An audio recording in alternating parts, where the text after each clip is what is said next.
Good morning, good afternoon, and good evening. I am King Crix, and I welcome you back to the court. Yeah, so it's been a bit of a long old 3 weeks away. Had some stuff I needed to deal with, which didn't really put me in the right space for streaming. So yeah, hope you've all had an enjoyable few weeks peace. But yes, excuse me, I'm quite parched. Today, I'm going to be doing something quite different. In fact, let me just, rather than sit here and gabbing away, Tabletop Simulator. So something I've been working on behind the scenes is a board game of sorts.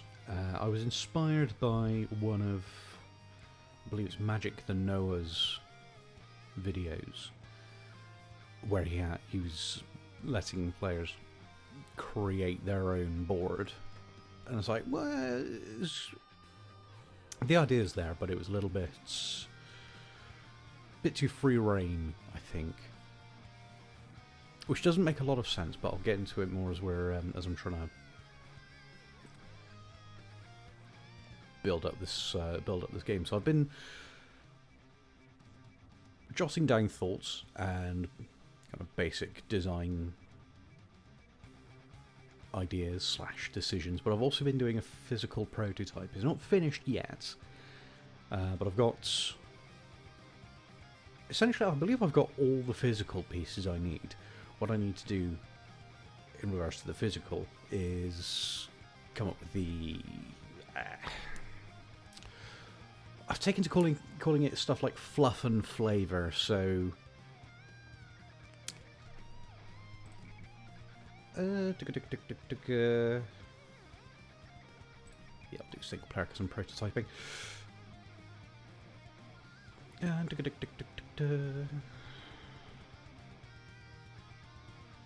go with that. Table of any size, that's what I want. Nice.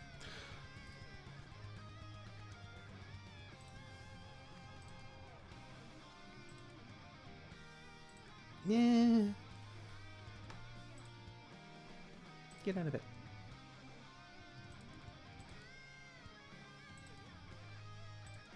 There, that's better. Whew, Jesus. Very panicked. I don't have a lot of time in with this, bar from going through the basic tutorial. What was I saying? Yes. So, basic concept, a basic idea, is to have initially 1 to 4 players. But then what I would like to do is make it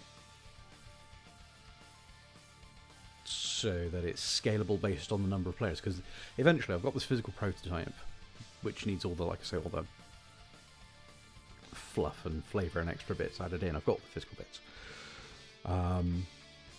But being a board game, it's only really suited up to, I don't know, say a maximum of 6 players, perhaps. Which is fine, provided you can get 6 people who want to play around a small board. But thinking of the digital version, you can have that much more scalability. In fact, I don't think I want this. I believe I need to go with the default and start monkeying around. Let's do that.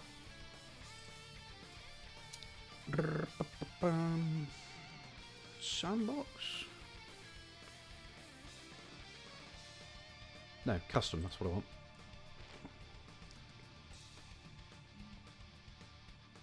I don't want rounded. Oh no, it's deck type. I don't have any unique backs. I need to. That reminds me. Where's my notepad? Yes, I do still work on work on pen and paper because I just like the feel of it, to be honest. I much prefer it. So I need to... What does it need? JPEG... So let's grab a screenshot. Where's my screenshot button? I can't see it! Oh no!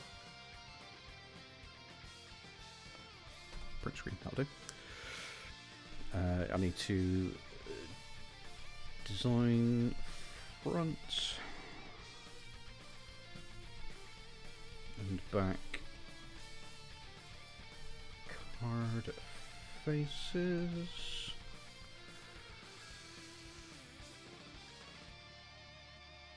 You can only have a fifth. Well, actually, no. No, you need more than that. 70, that'll do.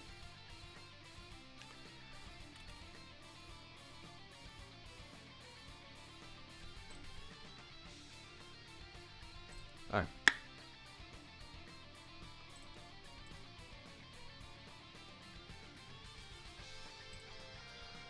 Let's just...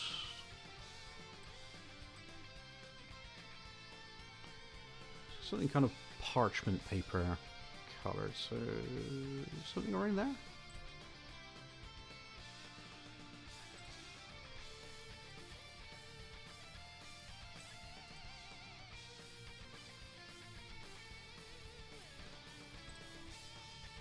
Don't worry about it in a minute. Worry about it in a minute. Design front and back card faces. Design board.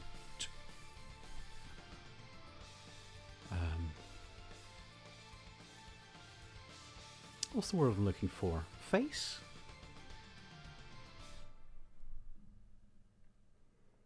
That'll do. For a minute. We'll be working. We'll tweak that as we go. But luckily, I've got Asperite.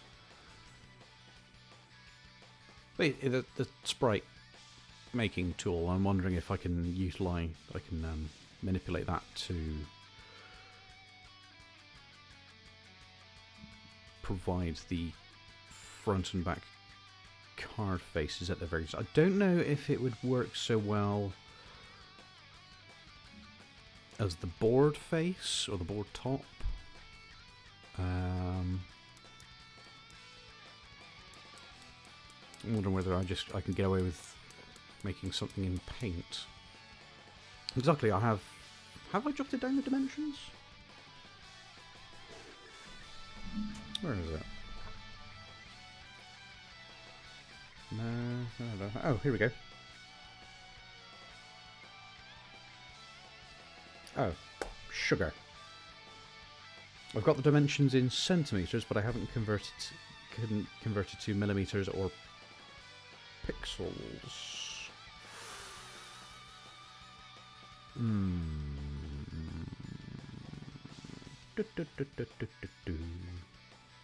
Let's see if we can at least get the shape of the board right. So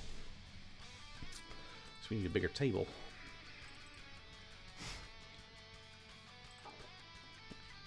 That's what we want.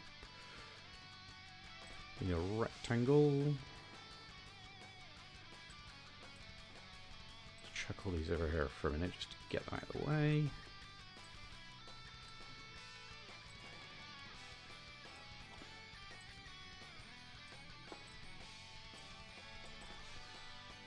Yep.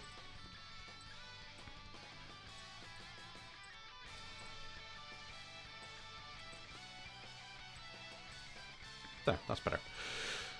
Now then. Physics, toggles... scale, that's what I want.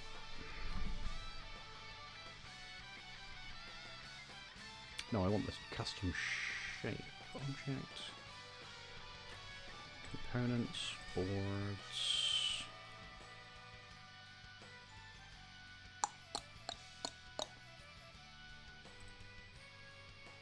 Oh, no, that's not going to work.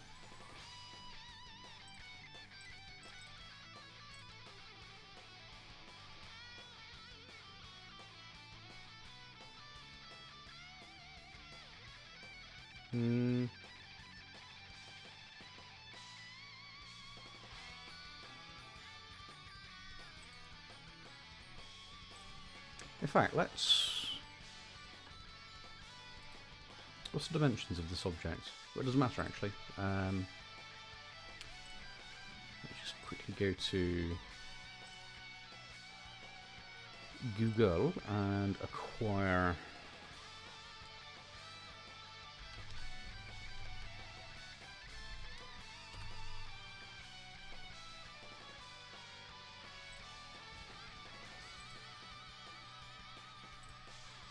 Might be it.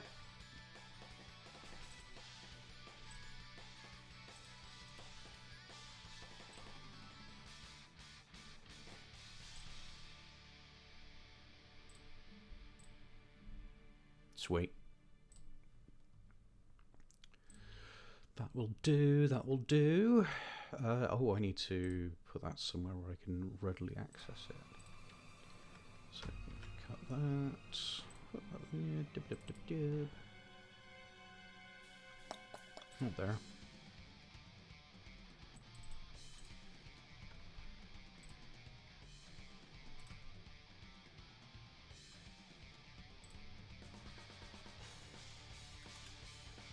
Oh, got options. Excellent. Oh yeah, I forgot I'd, did I do a... Yeah, I did a PowerPoint slide version. Oh, it's going to be a little bit unwieldy. But we'll see how we go. We'll see how we go with what we've got. So, custom... Practical files. Let's see how this looks. Import. Yes! That works quite nicely, actually. Let's see then. Let's see. Objects, components, figurines.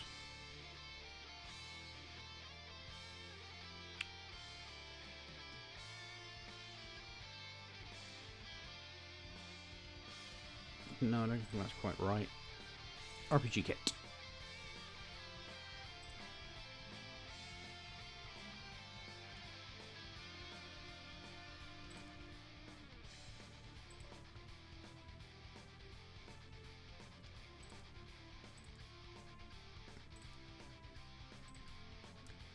Heroes, we'll put a mage,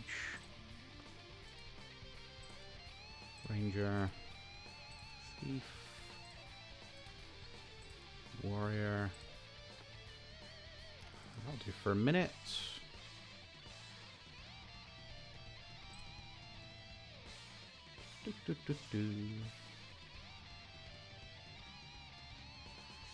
No, won't worry about those just yet. Cerberus or Kerberos, depending. Evil Watcher, Golem, Treant, no. What do we got for tile sets? No, we don't need those. Cards.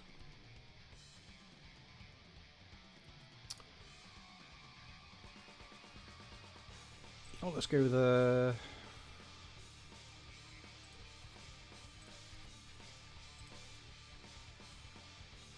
that for now.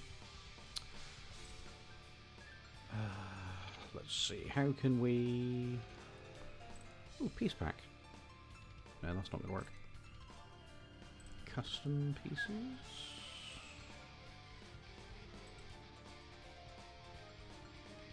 Oh wait, no, we can't do that because I didn't have the pieces. We need dice. Let's go with metal. Standard... I think standard D6 chrome will be enough. Let's do 5 of them. Get rid of you, and let's... So you don't get rid of you.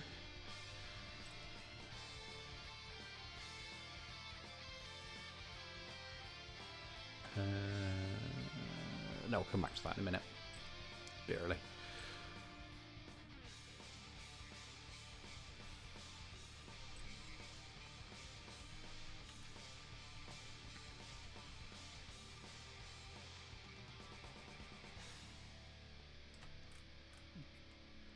Random fluff. Objects. Components, we've what do we need? We need the cards, we need the pieces, we need the dice.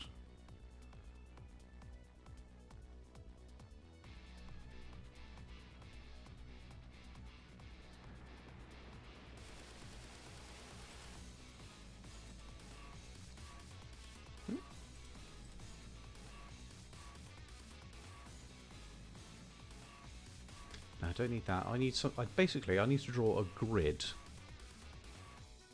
across this.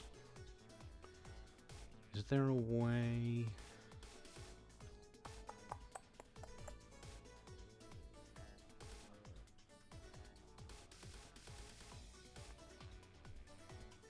Decals.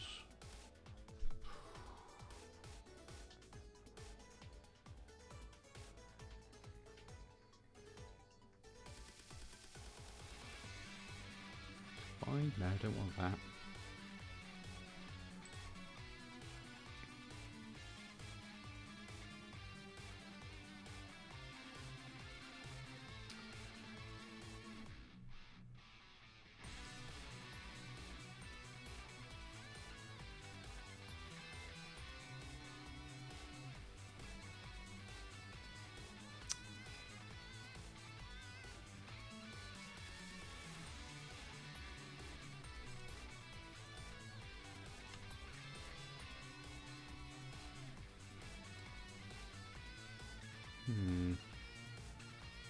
Let's bring up my.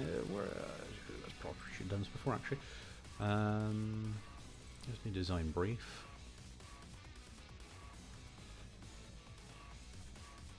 Gosh, that's.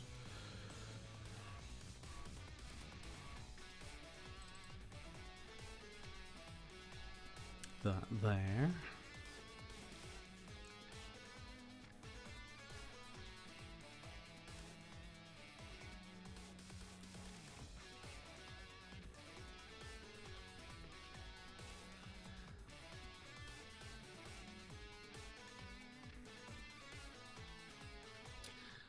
Out of curiosity, components.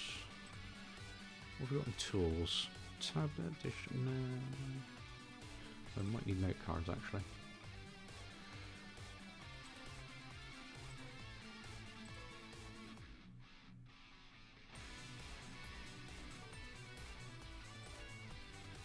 Don't know whether they've got.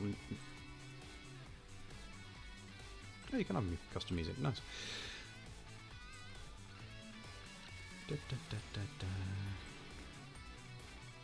Any of those? No, we don't need those.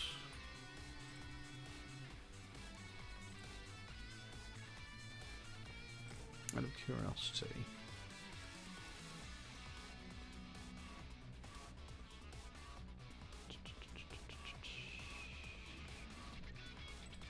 No, I don't think I want this. I don't think that's going to work. Do I want player pawns? No, I don't. Not right now. Get out of it. Right, well, let's get the notes, the rules in here at least. So if I put that there.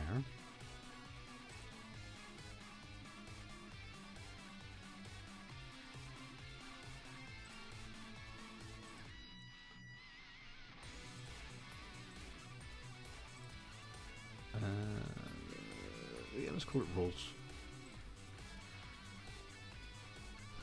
Okay.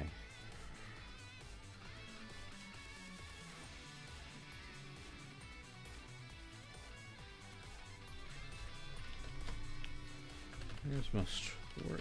So, here's the basic plan. Or at least the basic design of the game. The aim of the game is, well, the core concept of the game is that players will basically build a dungeon and then go through it to defeat the boss at each level they create. They'll be able to pick from kind of default fantasy. I hesitate to say default fantasy, but you know what I mean. Classes such as warrior, rogue, mage, etc. And the idea is that each class will have one active and one passive ability that players can use once per X number of rounds. I need to balance it to make sure it works properly. Each player starts the game with 3 cards that they can't see what those cards are. They can only see the backs, and then they put the cards down. In fact, have I got it working in PowerPoint? Can I demonstrate it better through that?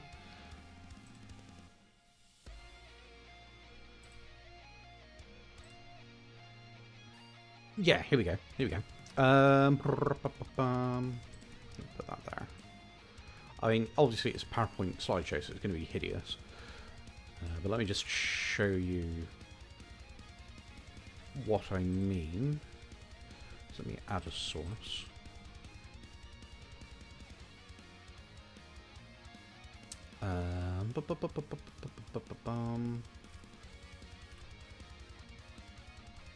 Window capture, that's what I want.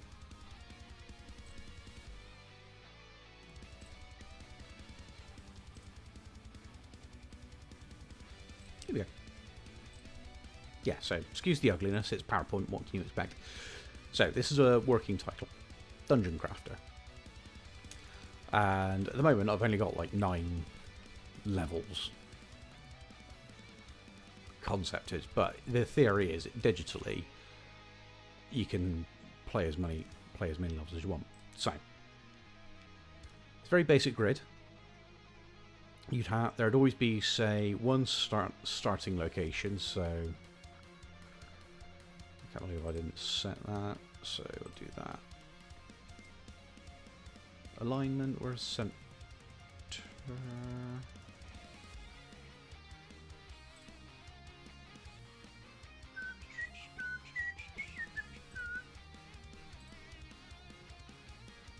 That's what I want. There. So you have, say, of course it's bloody white text as well, isn't it? You bugger.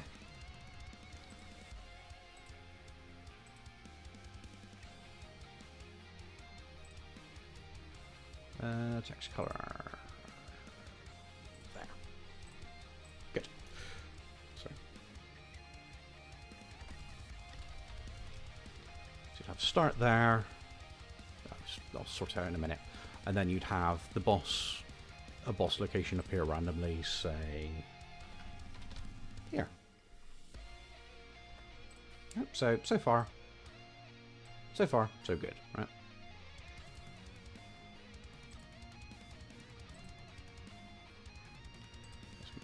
Bold, scale up a bit so people can see what's going on. Should have done this on one side and then I copy effect. They just get rid of these to make it a bit easier.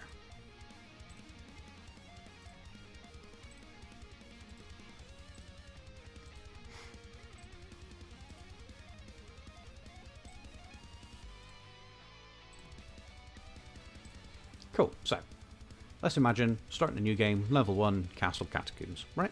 Nice and easy. Players will all start here. And then from their hand of 6 cards that they can't see the effects of, they'd pick random locations of the board to place these cards face down. Right, so the cards by default would be, they'd have 2 blank cards, basically just non-event rooms.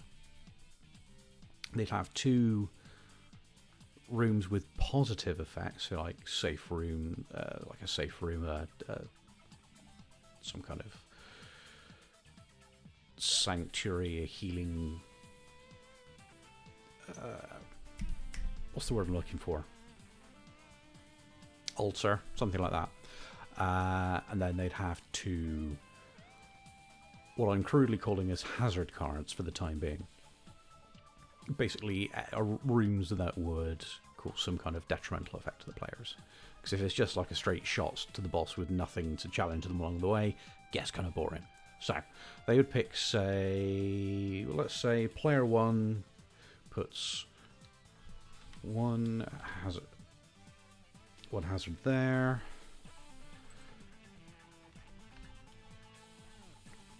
Just keep cancel one hazard there. They put a blank there, so 1B, and they do another blank there, and then they put their 2 positive cards, say 1P, and they'll do another one there, right? Nice and straightforward. Now obviously at the moment they can't get to the boss room. In fact, none of the team can get to the boss room because there's no rooms filled in here. But player 2 would come in and say, I want to put down 2 blanks there. They want to put a hazard room there, a hazard room there,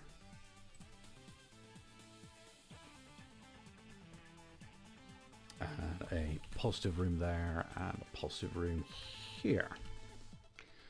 Right, so now they've got a function, they've got a pathway they can get to the boss. But it's not a straight, this path alone, they'll be hitting 1, 2, 3 hazards if they just follow this default route. They just follow the one route. Now this wouldn't be that all players would only place their cards at the start, place their cards down at the start of their go. The idea is that every player would place their cards at the start, and then you uncover all these cards as you move along. So player 1 might say, oh, I'm going to move here. Oh dear, I've hit a hazard. Whereas player 2 might go this way and say they've hit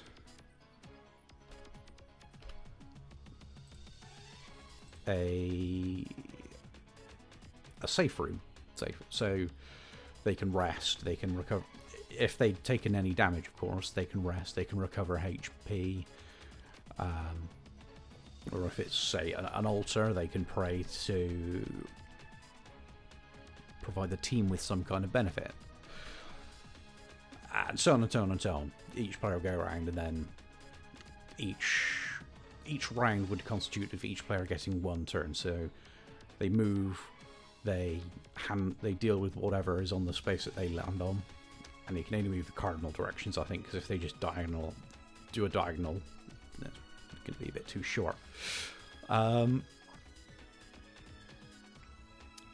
at the end of each player's turn, they can choose to either leave the board as is, or they can pick up another card and another face down card and play that on the board, and then it's the next player's turn, right?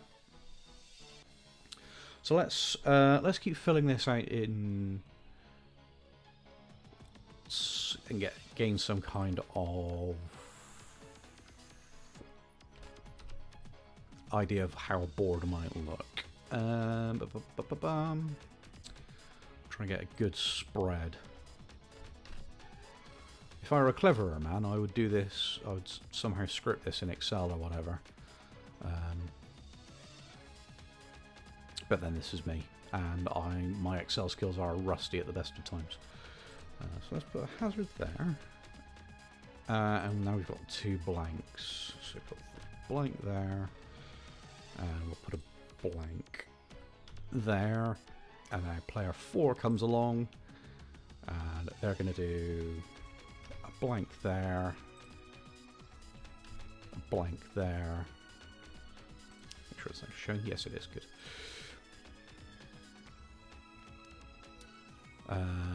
2 positives, 2 hazards. Let's put player 4 puts that. Yeah, I'll do a hazard card there.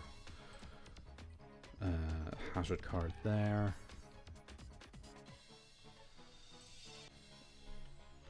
Positive card there. Have I done the positives? No, I've done 2 blanks, 2 hazards, so 1 more positive to place.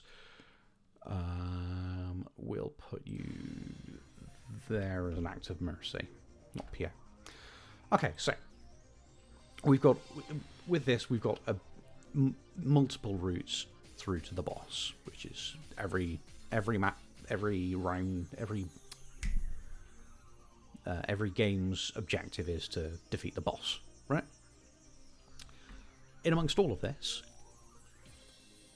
there will be the Dungeon Master, who's basically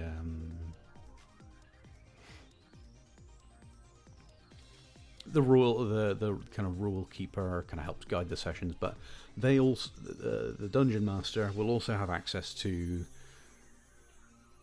we'll call them potluck cards for the want of something a bit more in keeping with lore. So they might, so they would pick, what will I put in the rules actually for, I don't know, DM cards, that's what I call them. And these can constitute from being challenge rooms or treasure rooms, and will come with either a bonus or a penalty, or both, depending on chance. DMs can see all effects of all played cards immediately. So you'd have, so the DM would be, if this were the digital version,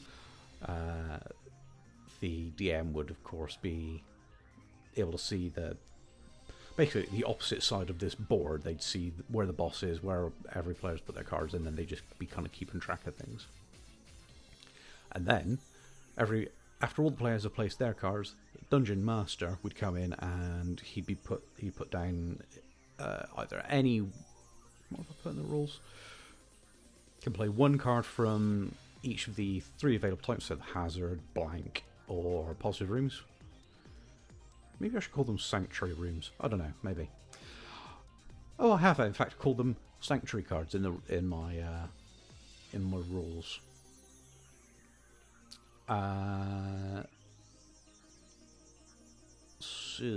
So how would we? Let's put one treasure room. So I can't spell treasure. There we go. So DM places a treasure card right next to the boss room. Just kind of keeping in lore, really. Or would it be better down here? It might be better down here. There. We'll scrap you. There. So with this, all cards are in play for all players have placed their room cards. Dungeon Master has placed a treasure card. The additional options being a challenge card. And the treasure can be anything from a list that the Dungeon Master has access to. So say, for example, you could skirt round the boss, go into the treasure room, and you pick up the Dagger of Lucien Lachance. Shout out to anyone who plays Oblivion. And that would be a dagger that does bonus damage on high rolls at the cost of the player losing 1 point of health. So there's kind of a risk reward to picking up the treasure. You get like a bone, positive and negative, to keep it interesting, right? Let's see. There should be, to kind of keep things from getting too stale, with just blank rooms with nothing to do in, there would be kind of minion monsters, let's call them for want of a better description, that would appear on the board, either in any of the hazard or sanctuary rooms. Well, ideally not sanctuary, but certainly hazard rooms, and a higher chance to appear in blank rooms to give players something to do.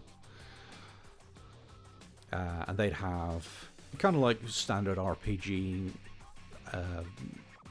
not rarity. Can't think of the word, but like weak, common, rare, elite, and champion monsters, plus the boss at the end. So you've got 6 tiers. Tiers, that's the word I was looking for. And as players get through deeper levels, they'd get more of the rare elite champion tier of monsters, but with the caveat that there will never be 100% champion monsters in a level, because that would just be cruel and punishing.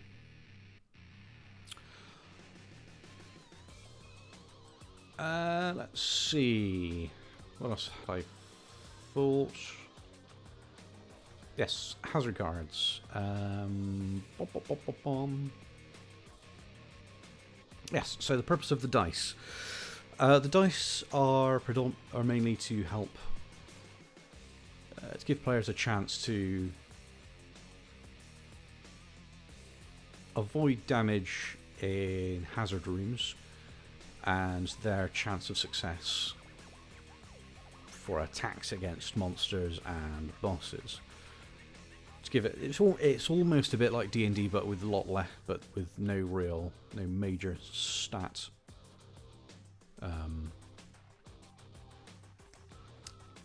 stat considerations apart from maybe how much damage and health points, and possibly defense as well, like damage mitigation. So like you get a bonus on defense rolls or something.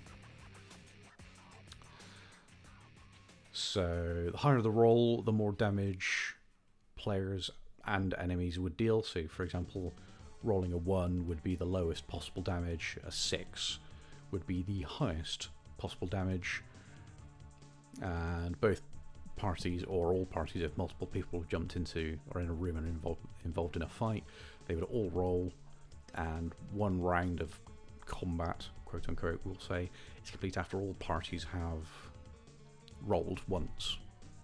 So you can have a combat lasting for a couple of rounds. It depends on how the players' rolls go and the enemy's rolls go. The DM would also be taking charge of handling all the monster and boss dice rolls, so as to not overcomplicate things for the players too much. DM challenge cards, or challenge rooms I should say, are played by die rolls. So for example, the challenge room is players have to complete an agility course, for example, and if they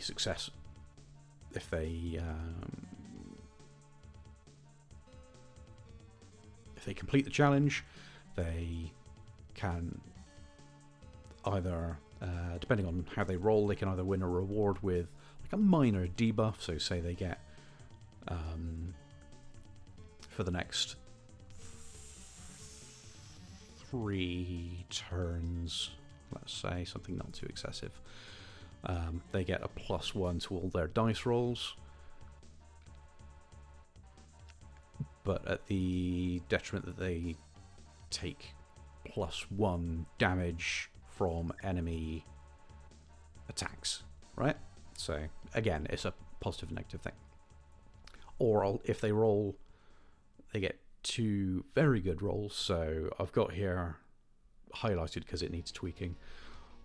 They either roll a 1 or a 3, it's a total fail, they get no reward. 2 or a 5 is a reward with a minor buff. 4 or a 6 is a win with no debuff. Again, it's a D6, so there's not a whole lot you can do with it. And I might want to shift the numbers around, so it's like 1 and 2 is fail, 3 and 4 is minor, is kind of a middle of the road reward, and 5 and 6 are top tier rewards.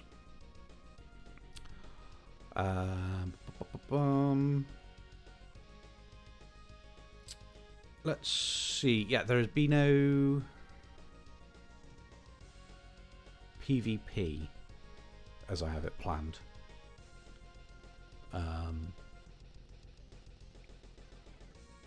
Because I think if players are working together, they're not really going to want to. It's not really going to help anyone to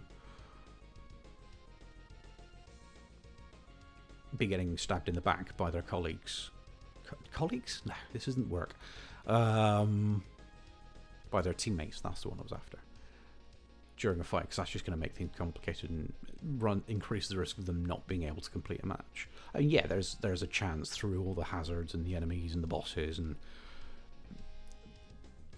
dice rolls, that players wouldn't be able to complete a dungeon, and that's just how it goes. You can either completely end the game, or you can take another crack.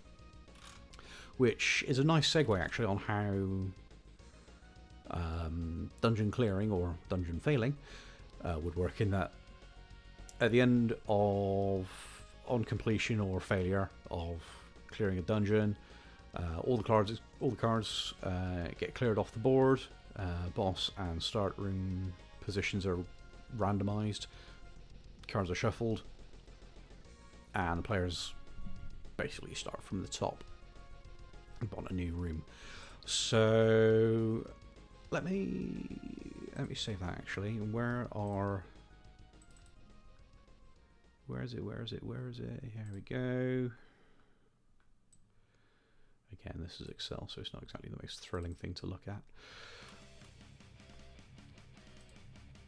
Gosh, I've really very overestimated how much stuff's going into this. I just need to finish that too.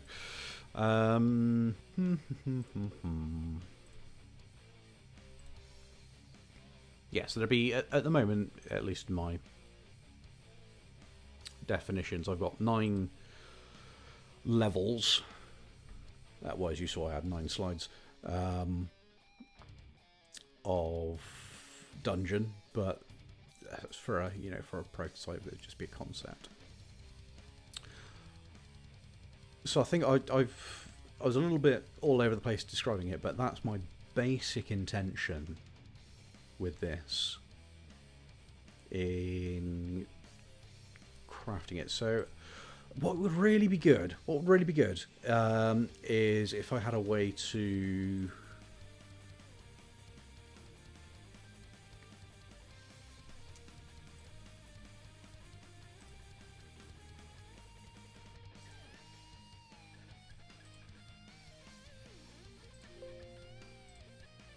hopefully everything I was just doing on PowerPoint was showing up, but we'll find out in the VOD, eh? What was I saying? Yeah, it'd be good if there was a way to test this kind of live. But I'm not sure how robust Google Slides are or whatever. Or even if there's an online version of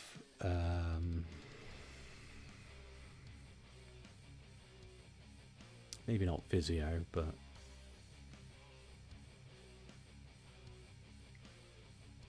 I don't know. Anyway, enough pondering. Let us get back to filling out some kind of rule book here. Players must work together. Together to clear defeat boss of each dungeon level. A bit like Diablo in a way.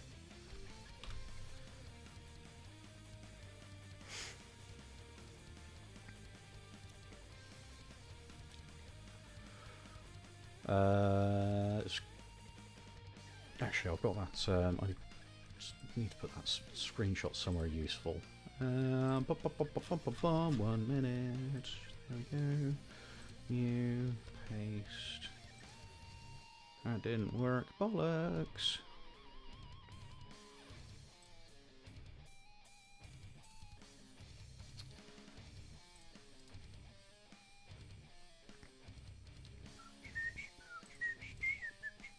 Oh wait, no, it's this, isn't it?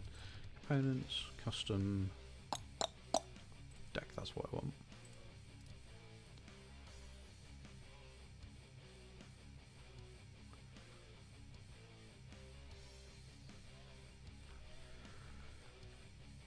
Alt print screen. There we go, that's better, so I can at least see what I need to look up in terms of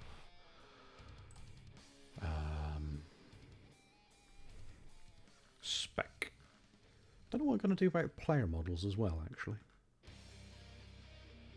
There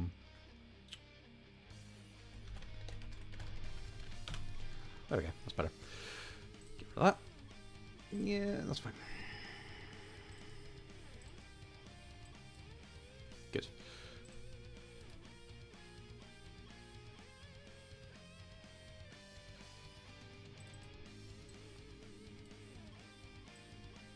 Let's put them there. Actually, let's check these over here for a minute so they're at least roughly in the right place. Let's see. Modding. Where should I go? I'm just going to tags now. Options. Turns. Here we go.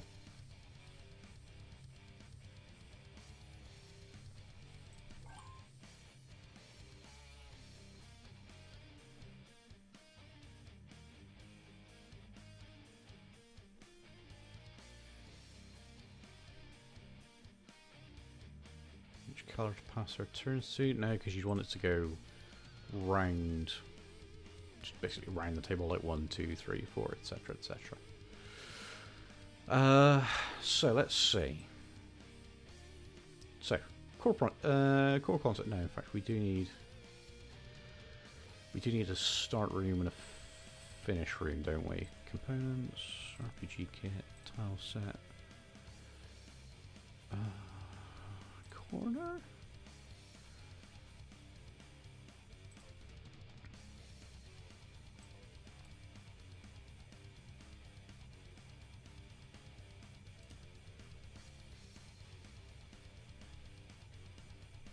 Oh, a treasure chest. God, that's tiny. Put that there. Right, that'll do. Enough faffing. Let's do it. So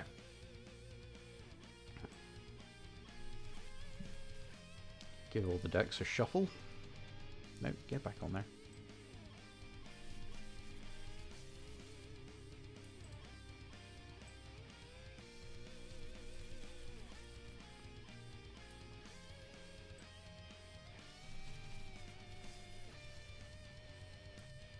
There. So, player 1. Going to put a card there, and we're going to have to eyeball all of this. This is going to suck. There.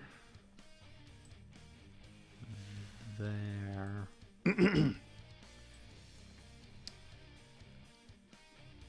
There.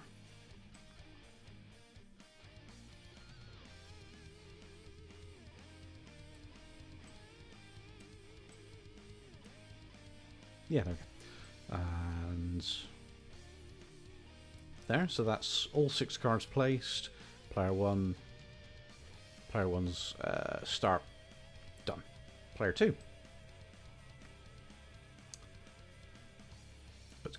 Starts putting their cards down.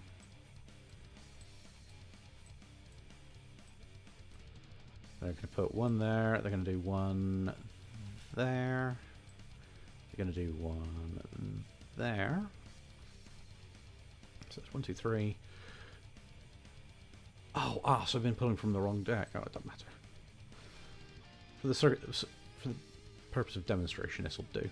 They're going to put one there. Put one there.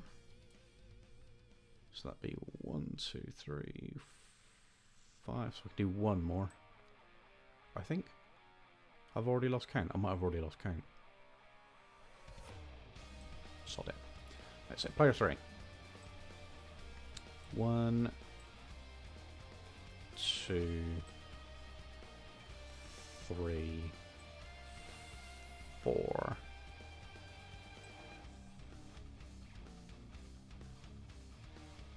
5, 6. And then player 4. 1, 2, 3, 4, 5, 6. Obviously, this would be a lot easier with grids, and if I could get it snapping into like a nice, neatly organized grid. But purpose of demonstration, good enough, right? How do I rotate this again? I've forgotten. Oh, that's the table. Ah, there we go. Boop. Done.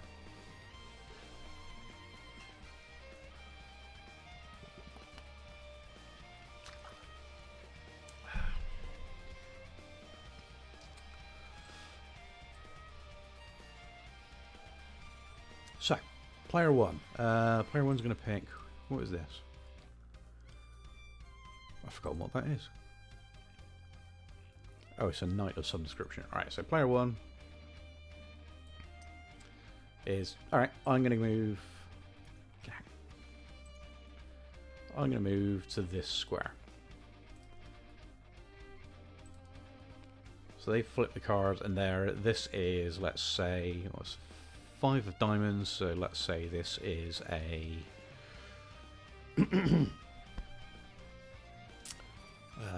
blank square. So there's nothing going on there, nothing for them to worry about. Groovy. They can choose to either draw another card to place it down, which they will do, and they will put that there. That ends their turn.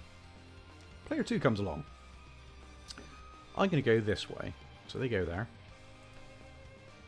Flip the card. Queen of diamonds. Oh, that's a hazard room. This hazard is a vine trap. And they have to roll to escape the vines, or they lose, let's say, something small, like say 2 health points. Right? Nothing too grand. So we'll stick with keeping it simple. 1 to 2 is fail, take the damage. 3 to 4, escape, take 1 point of damage. 5 and 6, escape, no issue, right? So do this and chuck. They got a 2, so they fail. They take the full 2 points of damage. They can choose to draw a card, draw another card and place it on the board, or they can skip their turn. And player 2 is going to say, you know what, no, I'm done with my turn. Player 3, I'm going to go this way because I know it's safe. Bop. And they're also going to draw a card. They're going to put that there. Player 4, they're going to chance the vine room. So they take a step and they have to roll a dice. So we'll do this way. They rolled a 2, so they also take damage. So we've got two players with terrible luck so far. And they could choose to draw a card or leave it. They're actually going to draw a card, so I'll draw from, say, this one, and they're going to put that there. No turn for a dungeon master, doesn't apply. So back round to player 1. Player 1 is going to go up, because that's the only available option for them. So they're going to go there. Flip this card.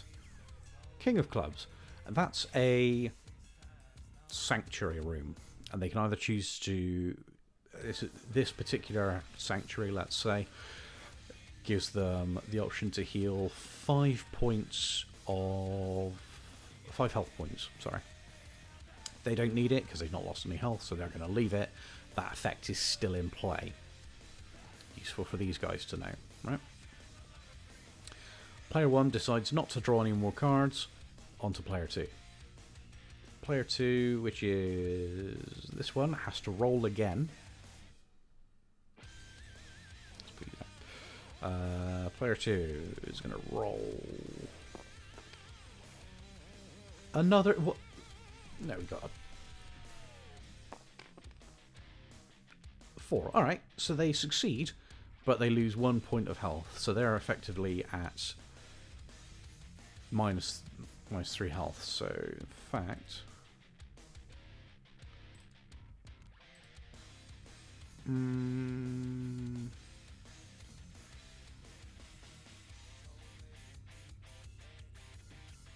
No, you know what? I'm going to delete these. I need to think of a way that players can track their health points. And also keep note of their active and passive abilities. So passive would be something that's basically always on, but it only has like a minor effect. So, like, let's say a rogue would be able to pick one room on the board to reveal its effect without having to step into the room. Or no, that feels a bit overpowered. I'll work on it.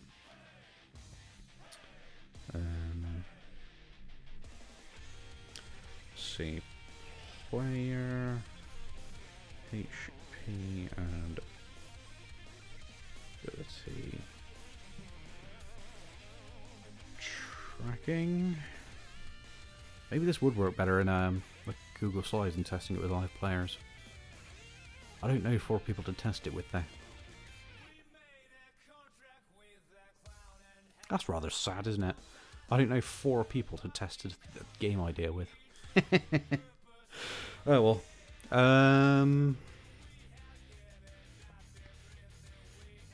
Let's tell you what. Yeah, for a purpose of demonstration and practice, this will do. We just have to go with the basis that every player has, say, 10 health points. Right, so player 2 is already at 7. Not great.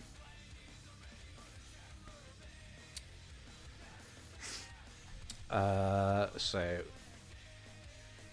player 2 gets the roll, so they escape the vine trap and they can now move to another location. Their only option is back to the start room, no real benefit. Or back to the start room, which is, I guess, fine, but there's not real progression. Or they can move to the sanctuary room. So they're going to choose to go to the sanctuary room. Now, they can invoke the positive effect of this room, which is for them to heal 5 points of health as a one-off use that's only focused on them. Or they can say, no, I'm not going to take it, on to the next person. In this instance, they're going to say, no, skip it. It's on to player 3, who is, I think it was this guy down here. Or was it this guy here? No, it was this guy here. They're going to go up, sanctuary room again. They don't need the health, they're just going to leave it. Player 4 is going to need to roll again. Oh, they got a 3, so they got out of it. They got out of it, took 1 point of health, so they too are at 7 health.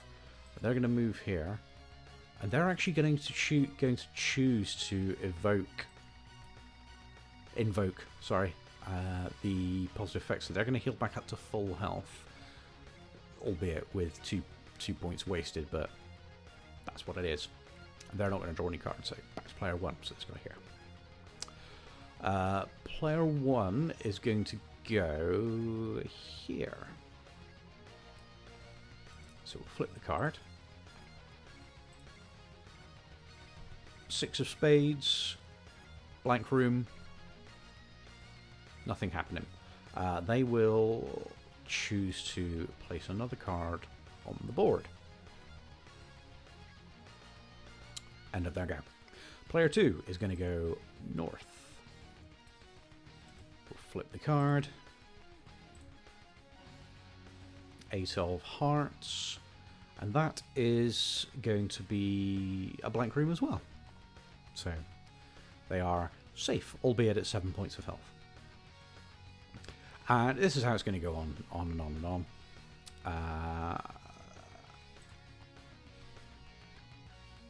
And then when it comes to... No, let's tell you what, no, let's put an enemy creature there. Let's make it a bit more exciting, eh? What would we expect in a dungeon? What have we got for Living Dead? Let's go with a ghoul. So, oh no! There's a ghoul on the board. There's a ghoul in the dungeon, in that space actually, and they have to fight against. The player 2 is now fighting against a ghoul at 7 points of health, so they've not really made the wisest choice here, but that's fine. Combat. So, dice for the Dungeon Master, aka me. Dice for player 2. So, by default, enemy creatures will have, well, at least for low level, starting out like first level dungeons, creatures would have, let's say, no more than 5 points of health. You know, something entry level stuff, right? He's a weak ghoul. So, player 2 is going to roll first. They got a 1. They fluffed their turn. The creature is going to roll 1. They also missed their turn. Missed their attack.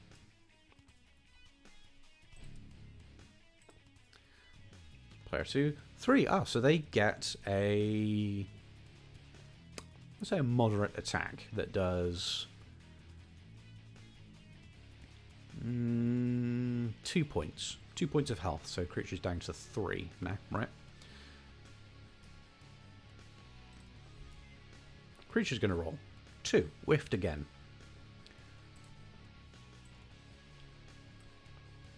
Player 2 rolls a 5. So, big hit. 3 hits, 3 points damage. Monster dead.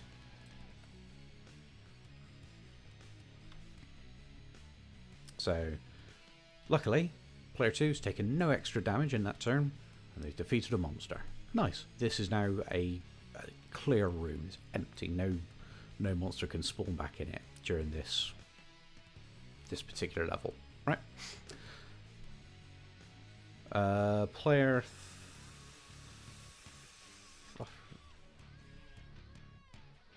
player 3 is the rogue, and then archer. Right, fine.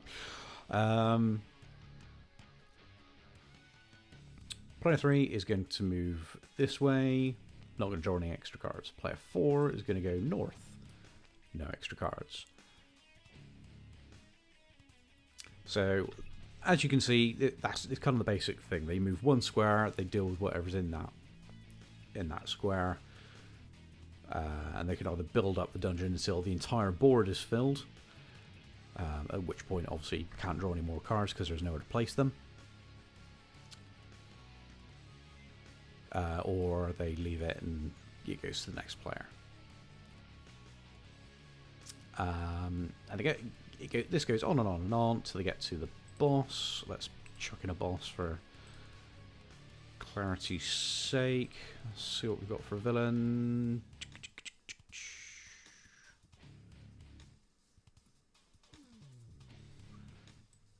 Let's chuck a Darkness Warlord because he's interesting.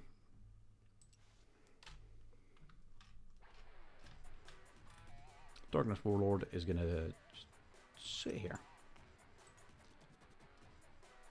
Sit. Oh, you ass. There. Good enough. So that's the basic idea. Now, how I can do this how I can build this in Tabletop Simulator, I don't fully know. I'm going to be honest with you. But that's the core concept. I get the feeling I'm missing something, and I'm very tempted to flip the table. Because I just got reminded by an achievement that I went an hour without flipping the table. Don't do this to me, game.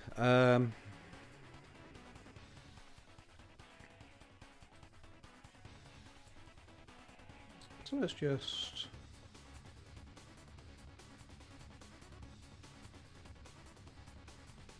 the whole thing needs a bit of flair and pizzazz, and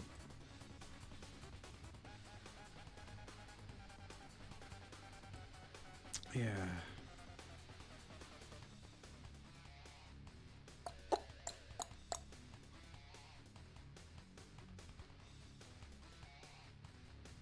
Think.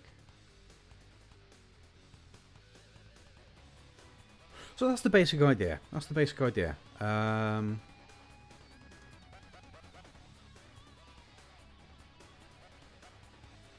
can't really do an Excel spreadsheet game because that would be boring as sin for people to watch on stream. Let's see what we can do in terms of... Oh, excuse me.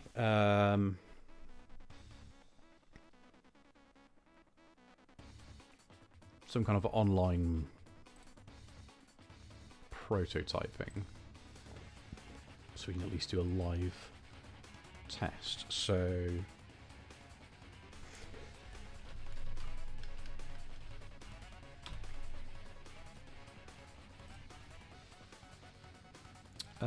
let's see. Now, I don't want documents. I need... I think slides is what I'm after. Let's do this.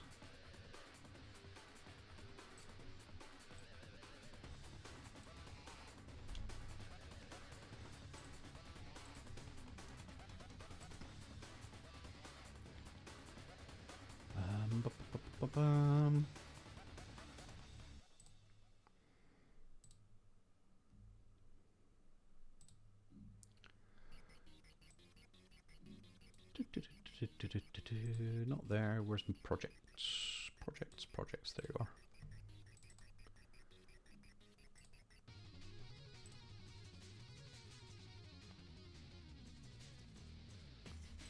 There. Alright, that's a bit better. Let's pop this out in a new window.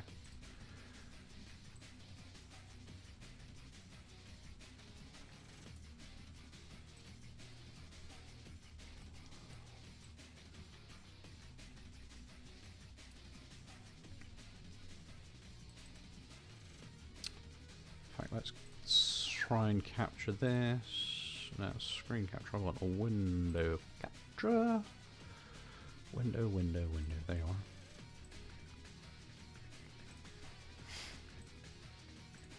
Oh, not that.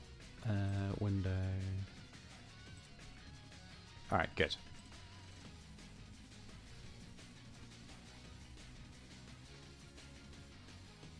Where have you gone? There you are. I need a table. There we are. 9 by... What was my original dimensions? 9 by 4.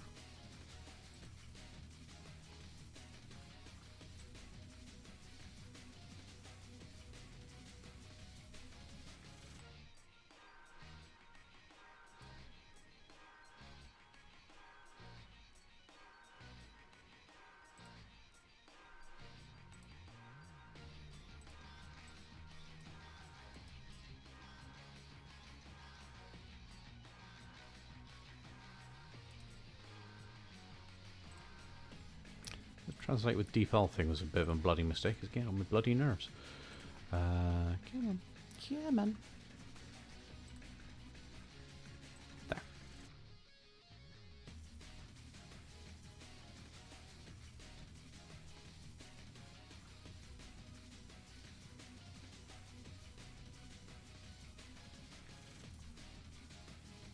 There, that'll do.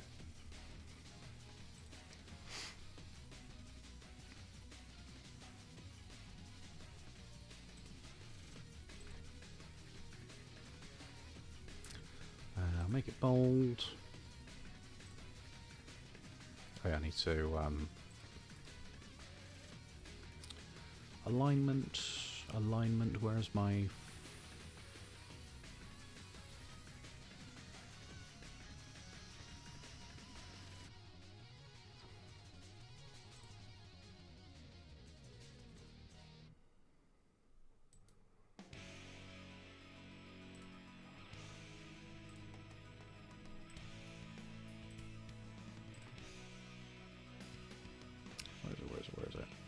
There we go. Align and indent. Middle. Alright, cool.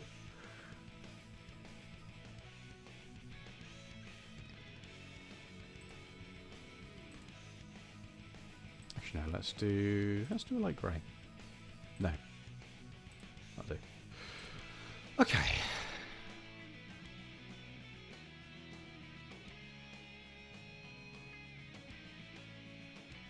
Why do these look all different sizes? Oh, they're not, but...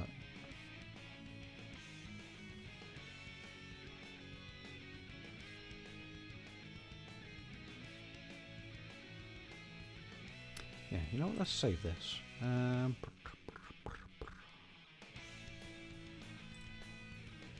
Title presentation. Call it Dungeon. For a minute. That'll do.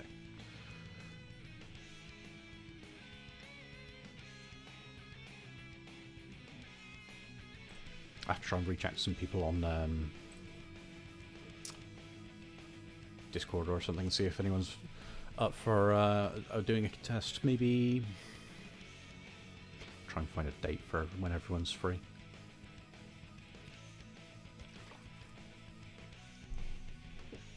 But yeah, this is the basic gist of my idea. I want to save this. How can I save this?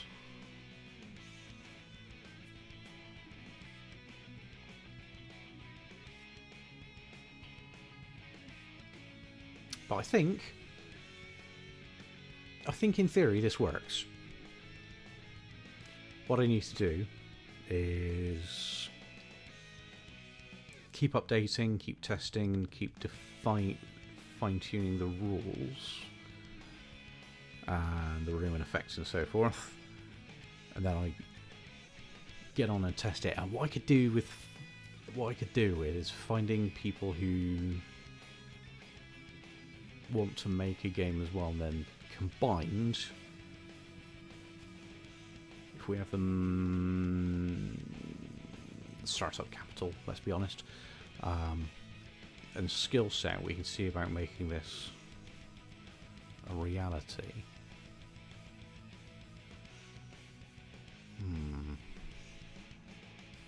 Or look into funding. Don't know. But there we are. That's the basic idea.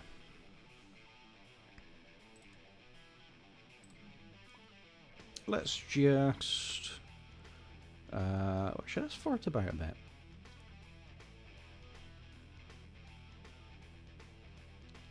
Let's try the Tabletop Mini Golf. This is from the Steam Workshop. So, by the way, this has got... ooh, fun. There's hole 1. Oh, down there.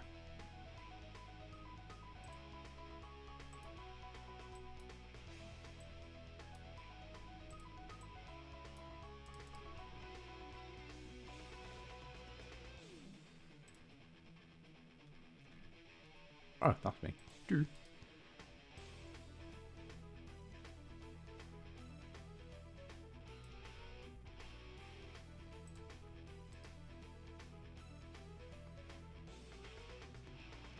How do I...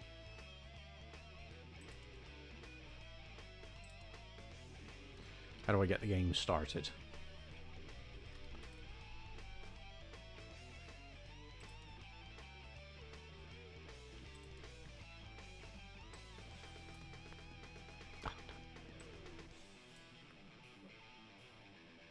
Oh, you swine.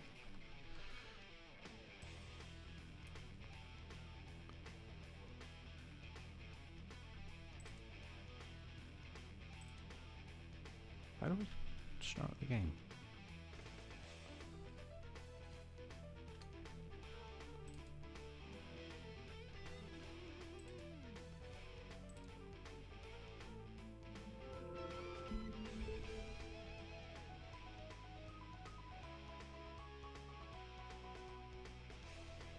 No, shove off GX Opera.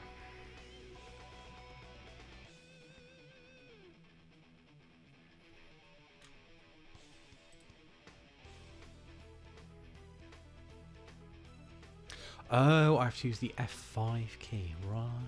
Let's try that again.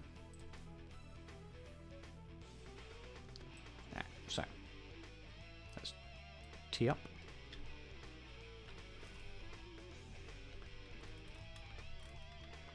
And we're here on the course for the inaugural King Crick's Mini Tabletop Mini Golf Championships.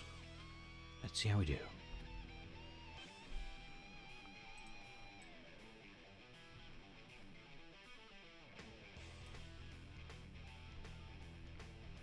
Right down the middle. What a wonderful start.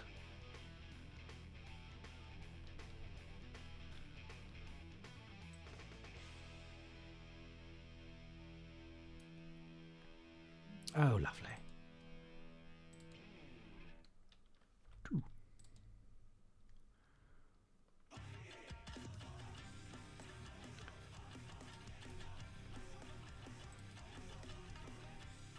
Clear that for a minute.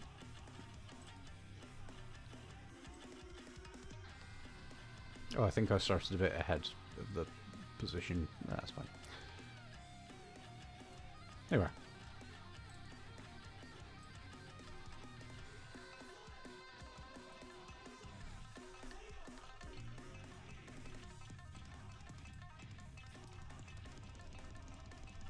Oh, he's in a groove.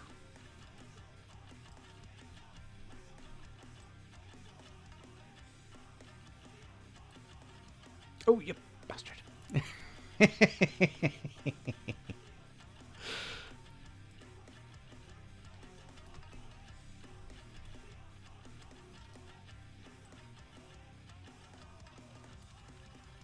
There we go. So that was 3, right? 1, 2, 3? Question mark? I'm going to say 3.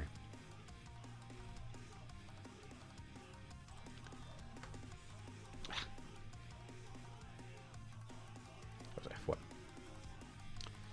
F1 and F5 are the keys on these, right? So that.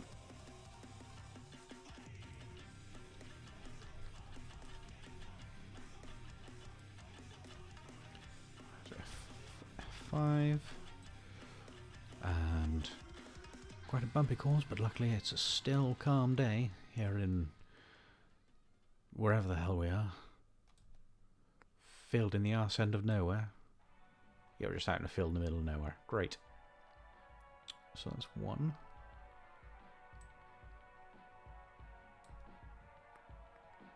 Oh, that's a wonderful shot. You'll be pleased with that, I'm sure.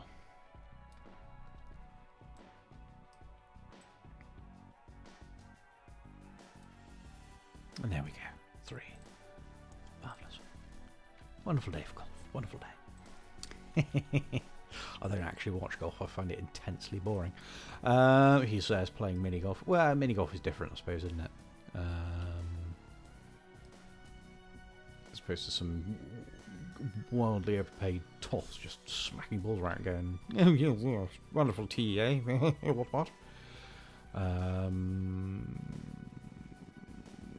Go.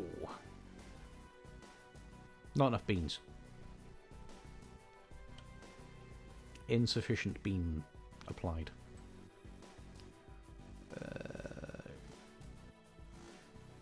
Go. Oh, out of bounds. Oh, you won't be happy with that. That's going to be a mulligan. Not a mulligan. A redo. So that's 2. Is it +1 they add when you're out of bounds?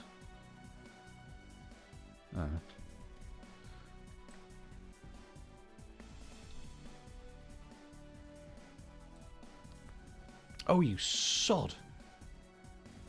Actually, it's kind of boring, isn't it? Right.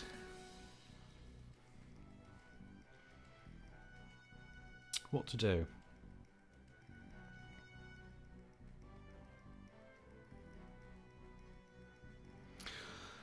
I really need to look into how to actually create custom assets and models as well. I don't really need to worry about custom models so much as I need to worry about creating the cards.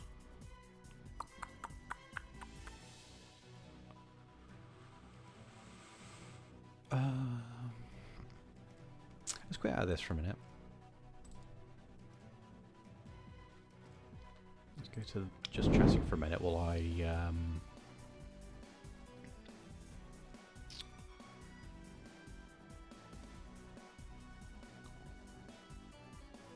have a think.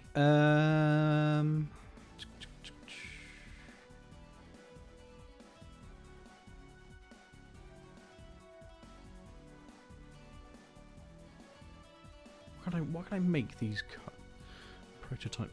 Well, yeah, prototype cards out of. Let's try a sprite. Let's try it. Yeah, they work.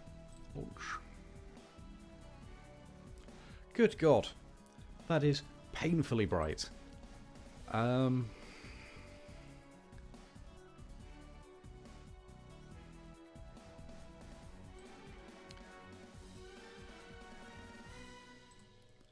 Oh, thank God. I just flashbanged myself. God. Let's shrink that down.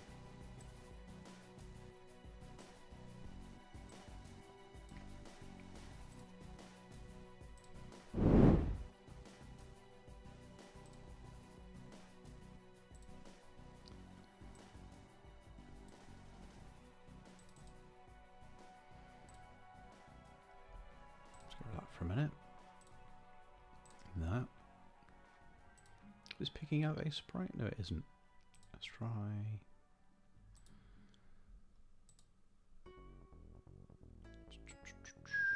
Where are you? Oh. Well, that's interesting.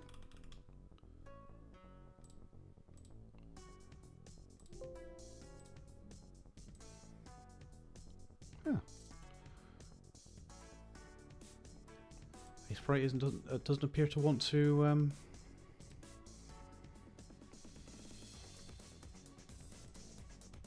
There we go. That's strange. Okay. I've never actually properly used this before. But let's learn. Let's see. What are my card dimensions? Pixels. Oh yeah.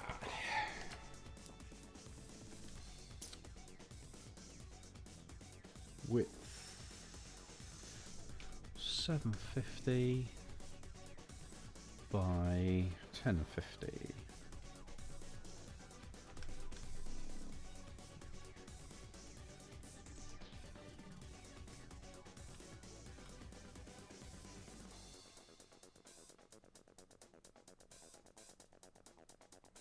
Yeah. Wait.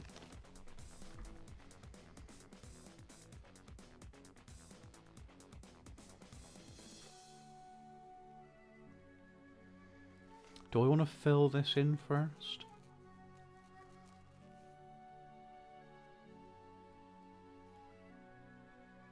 Feels like it might be the smart thing to do. I better change the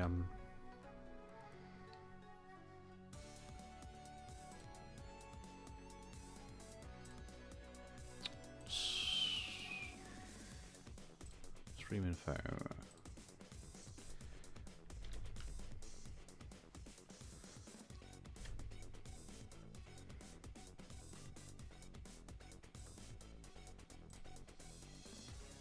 That'll do. Because Ace, that's a sprite. Whatever you want to call it. Doesn't appear to be in the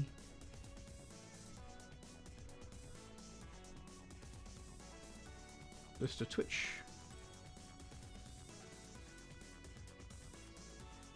Categories. Do we want that as a colour? No. It's a bit too severe.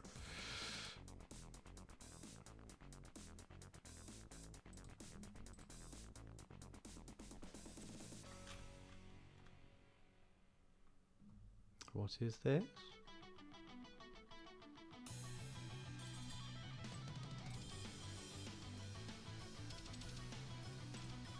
Oh, that's better. Now then. Eyedropper, zoom. Line tool, that's what. Oh wait, no, do we... There.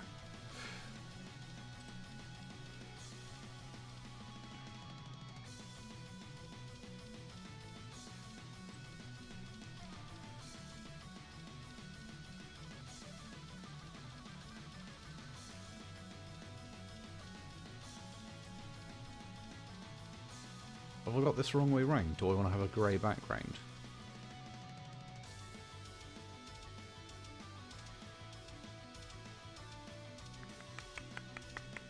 No, what I'll do, remedy this by going yup,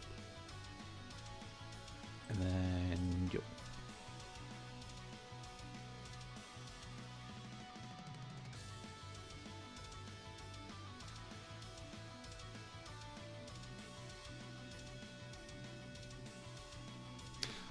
Wait, no, idea! Haha! I could do different colour borders per room type. So let's go with a nice shade of green. Not that green, that's hideous. That'll do. So this will be a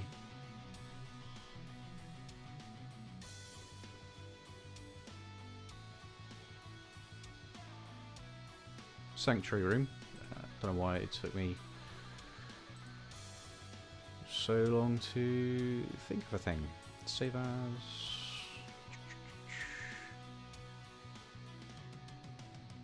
What file type is that?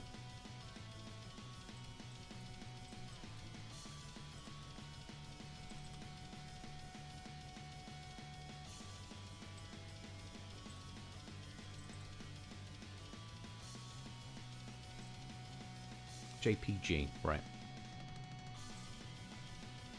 Go back. That one.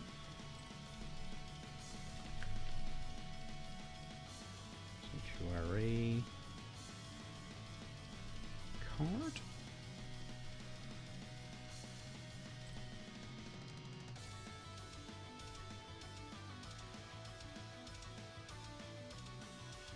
For Alpha Chat.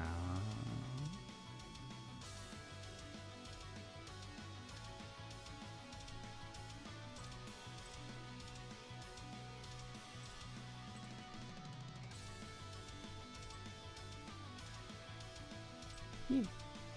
Cool, so that's Sanctuary card. Can we duplicate?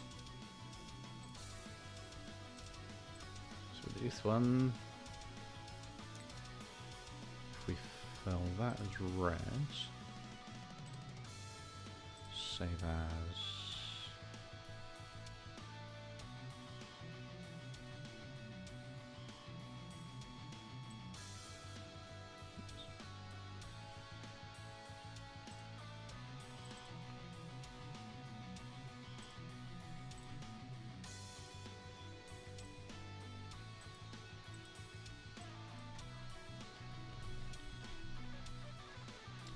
It's hazard card.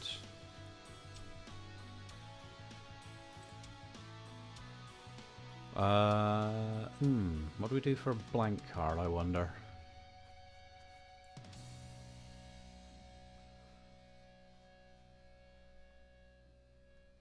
That's a bit. That's a bit better.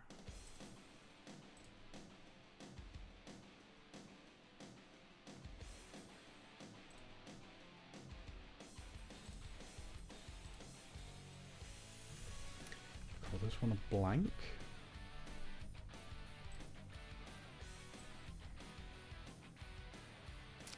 Oh, we need start room and boss room.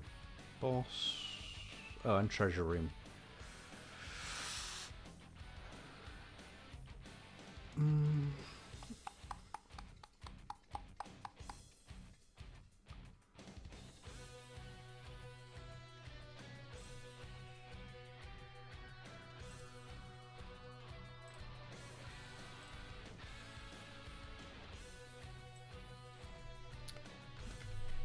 Boss card.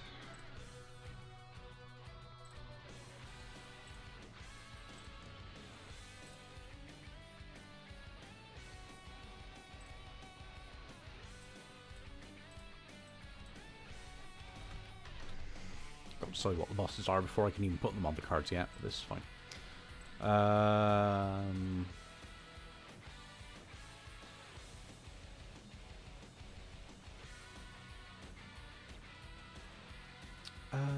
Challenge rooms. Maybe this blue? Have I saved anything else as the...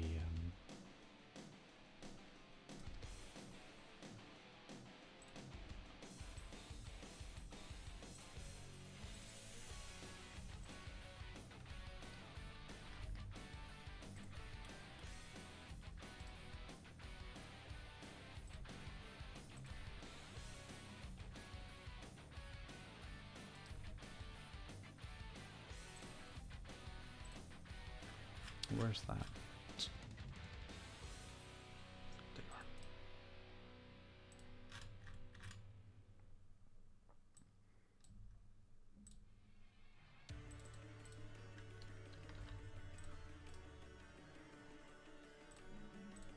That's better. Let's see, what blank, boss, hazard, sanctuary.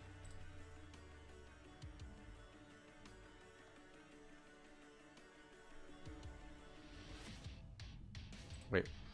Oh, you son of a... That's better. That's fine. Save as... Blank boss. Hazard Sanctuary... Challenge? No, we'll call it DM card.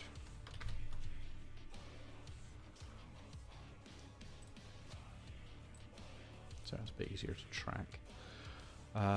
What else do we need?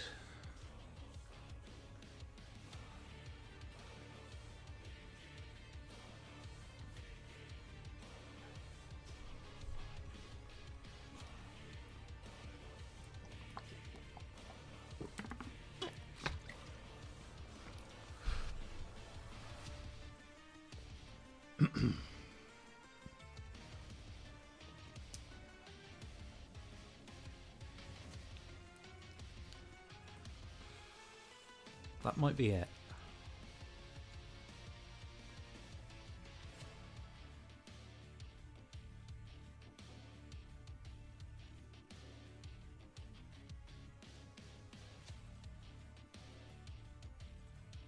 Alright, so that's...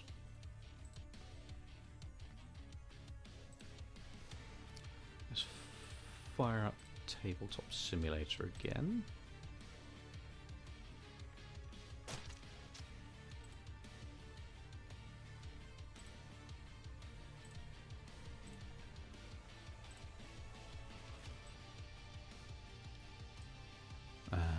Go to here, go to here.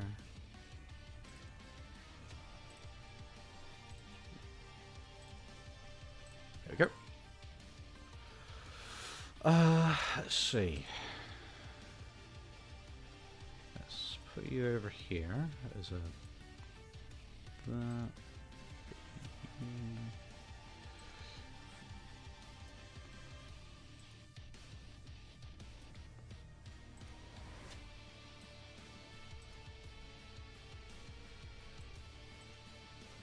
You over there for a minute. Get rid of you. Get rid of you. Right. Here comes the test.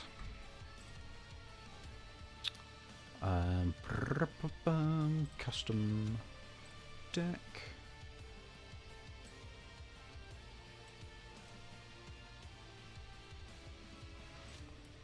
Crank it up to 70.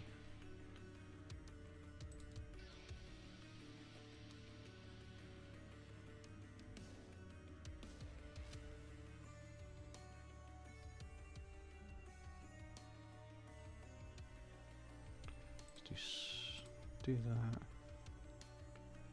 Yeah, that's fine. That's fine. And I think just for the purpose of identification, we'll do that as well.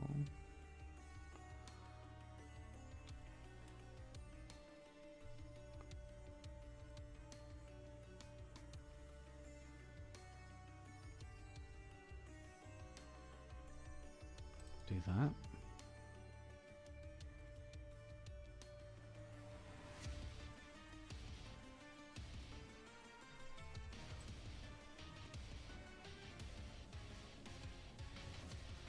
So we've done Sanctuary, so we do Hazard now.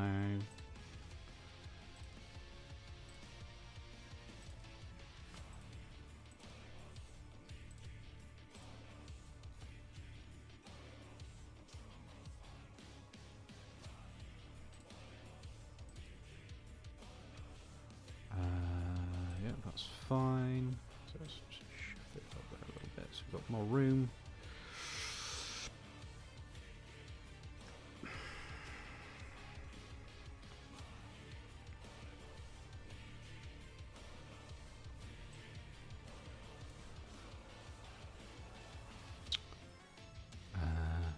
What do we do next?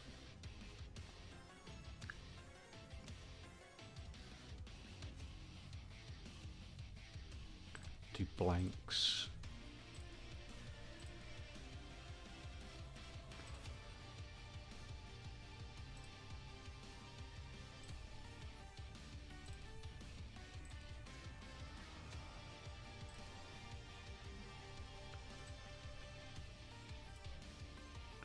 Should have made these stand out a bit better. I'm realising now that at this distance it's really hard to see what's going on. But it's fine.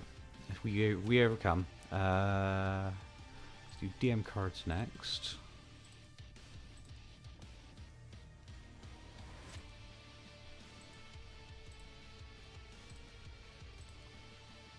We don't need anywhere near 70. That's half of 35.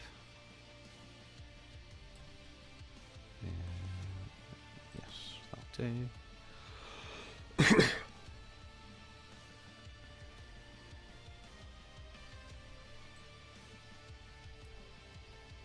And then for the boss, we only need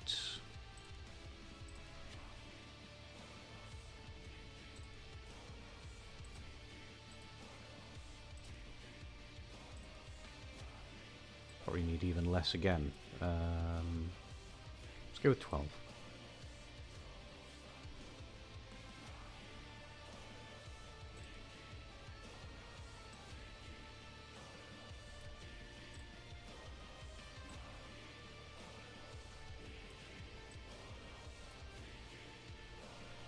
That's not working. Let's see. How do these look? I mean, close up they look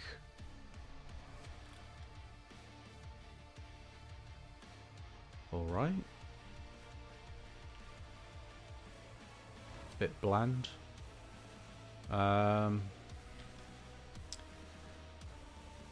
do I want to do these designs? I mean, the coloured border helps at a glimpse as to what kind of card it is, in theory.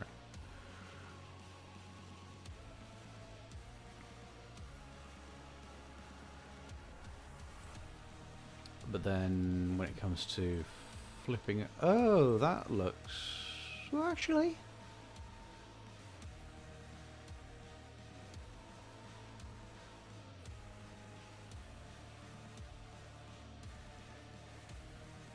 is it the same for all the other ones?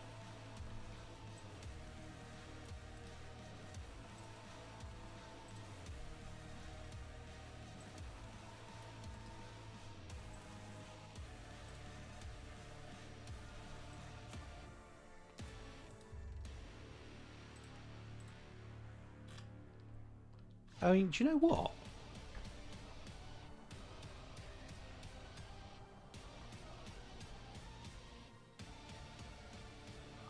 That's actually not too bad.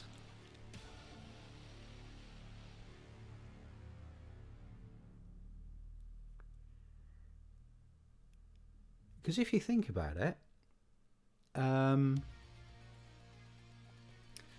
you can only get a vague idea from the backs what type of card it is.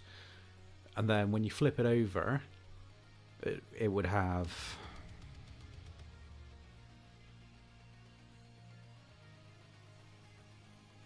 something indicating to the Dungeon Master what the card is. So, say for example, there's a...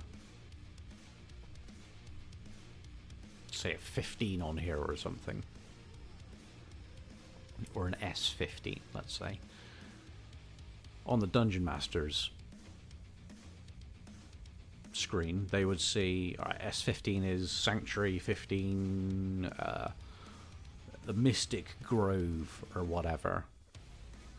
And then the DM would be like telling people what was going on.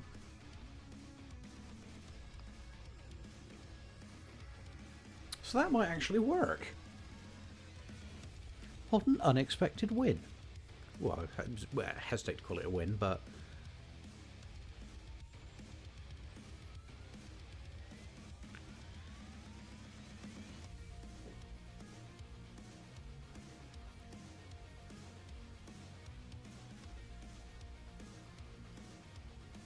yeah.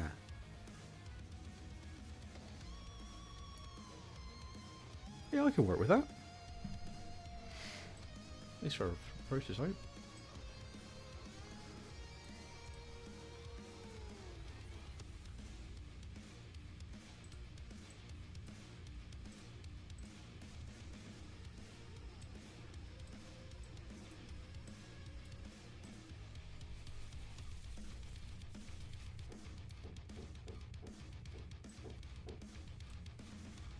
What are we doing here? Why are we doing this?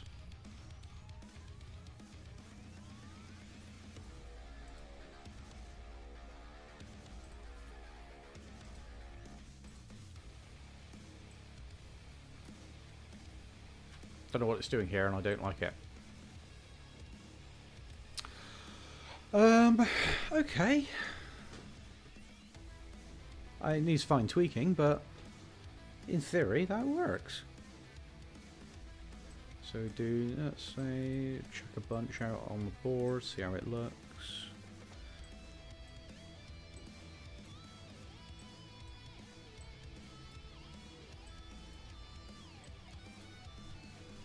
Yeah, you can kind of get an idea for it. I have to do something about the grey bit to make it pop.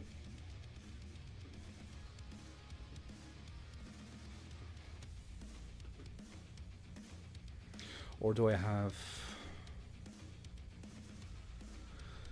oh, how would I do it?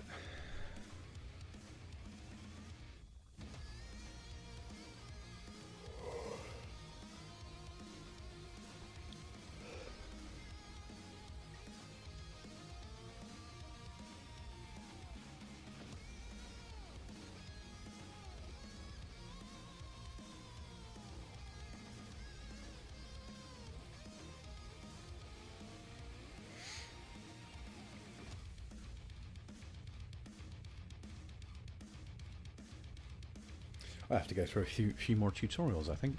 Well,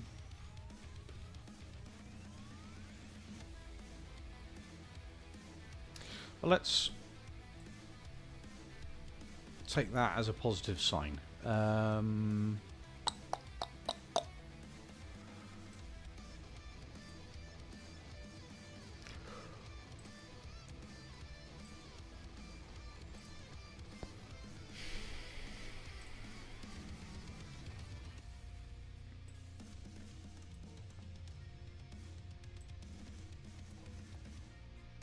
Let's chuck in some extra pieces onto, I don't know what, Krask? Oh. It's going now. Oh, it's... ugh, not a fan of that. Weird looking thing.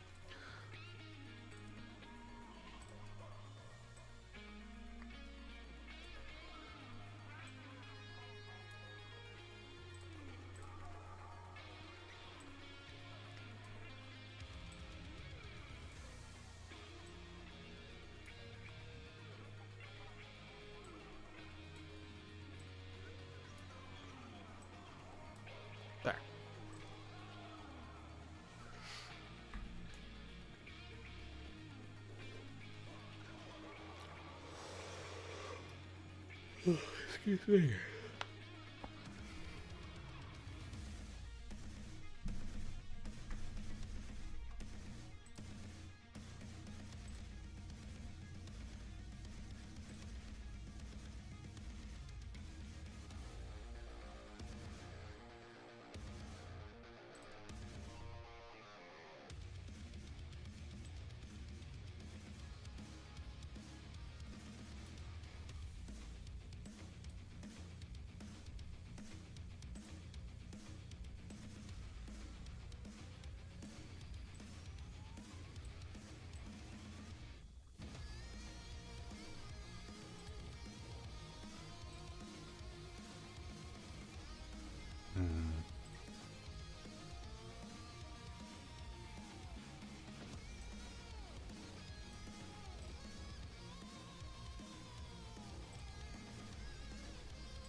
So where I can... Is there a way I can wing this with a normal deck of cards?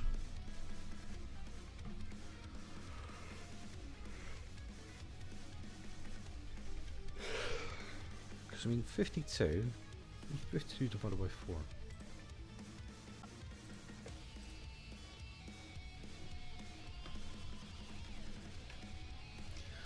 $13 cards. So on a 9... Let's say, hypothetically, this is... Oh, actually, how big is this grid?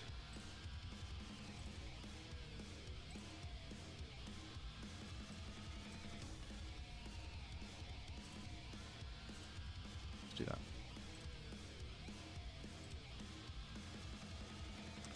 One, two, three, 4, 5, 6, 7, 8 by, let's say 1, 2, 3, 4, 5, 6. 8 by 6.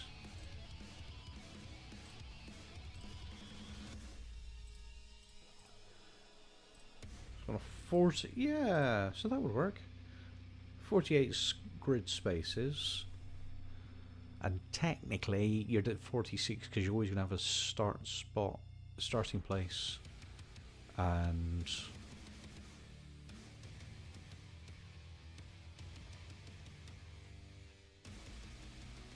oh, I wonder.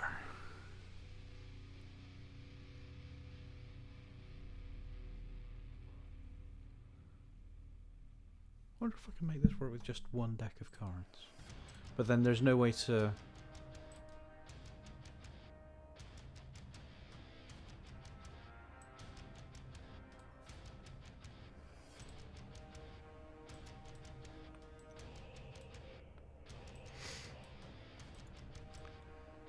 Because the idea I just had is maybe if we have something like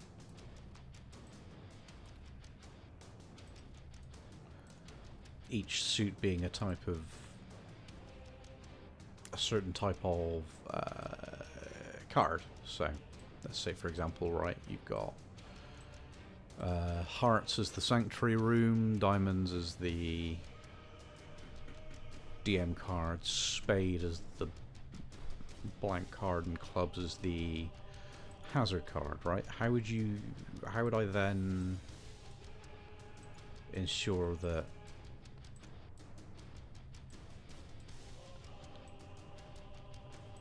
the DM always pulls a diamond when... Well, I suppose that's the magic of it. If the DM doesn't know either until a player lands on it, maybe that would work, maybe? I mean, in terms of prototyping, that would make it a lot simpler.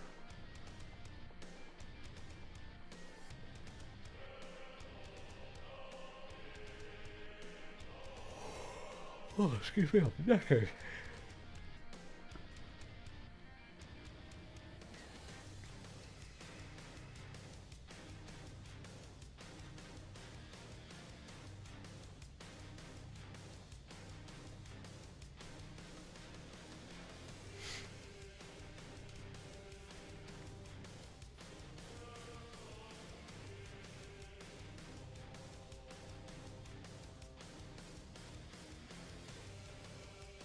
Hmm.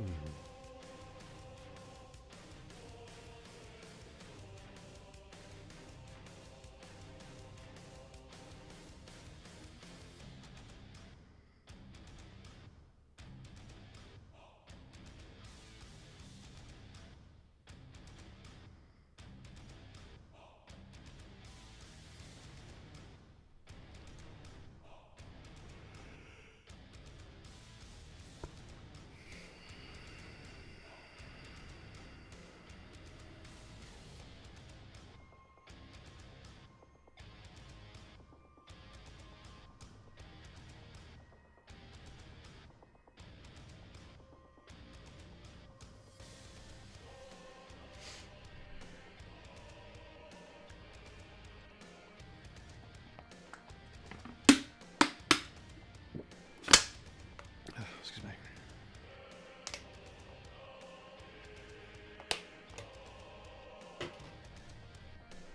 All right, let's flesh out these prototype rules. So in fact, let's.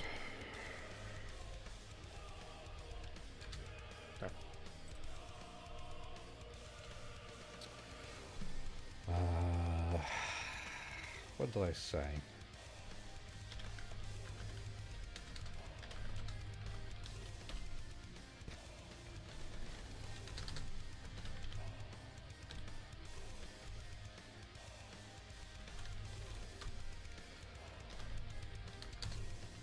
Spades equal blank cards and clubs equal hazard cards. In fact, that might make it easier in terms of definition as well, because I've only got to do 13 as opposed to what I originally planned, which was something in the realm of 30 odd. Just to, because I was the idea of let's try and have enough variety to make it as many playthroughs as unique as possible, and kind of prevent players from getting too used to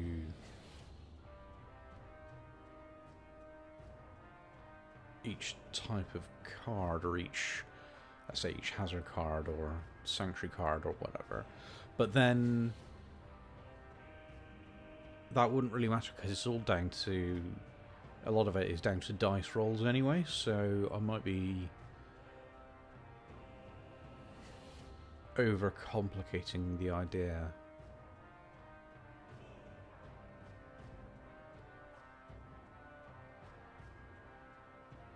Yeah.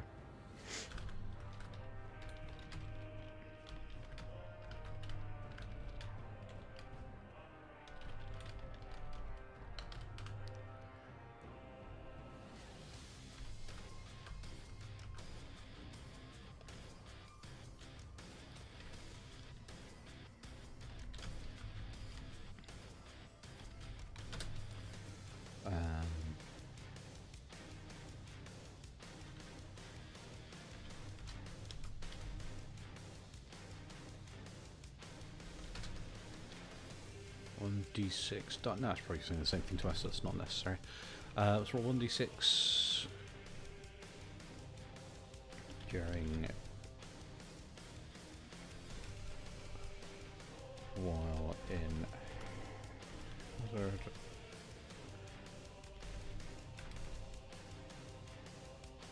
Well, on, I should say, on cards.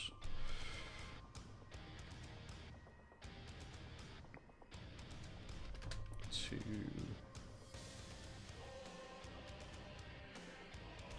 avoid or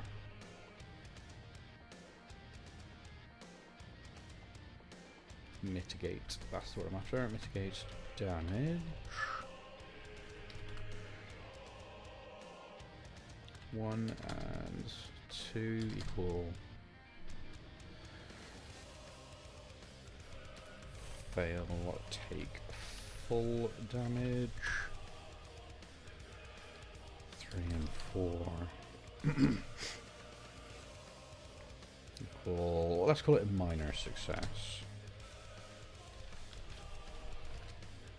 Take half damage. 5 and 6 equal full success. Take no damage. I think that's fair. Without overcomplicating things, that's fair, it feels like.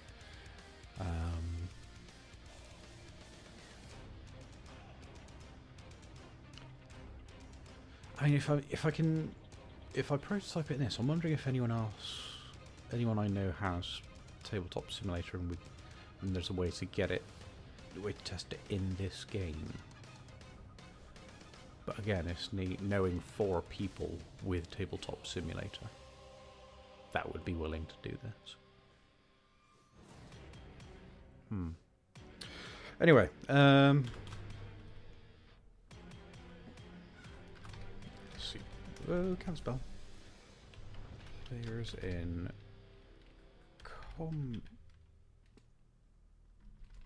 players must roll 1d6 in combat to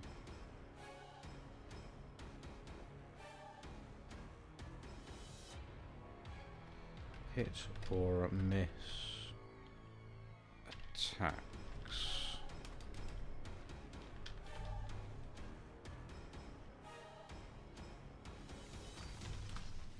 Oh, how would defense play into this?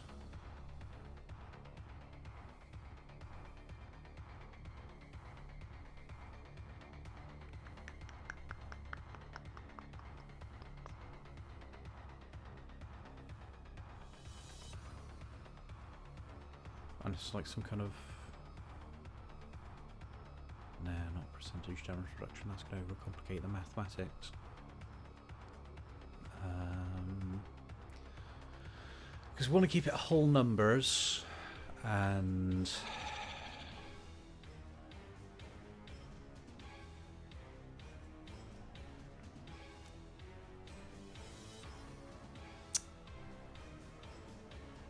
What am I doing?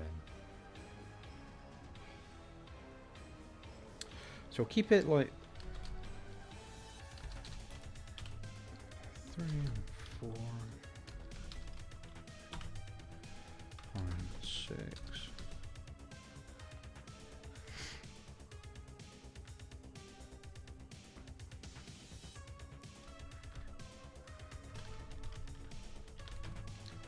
This attack.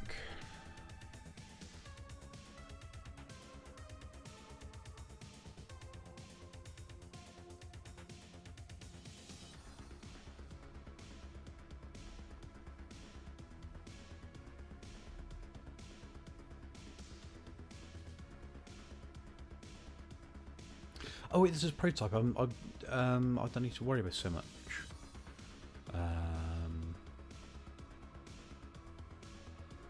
So 1 and 2 is missed attack. 3 and 4 is light hit, deal.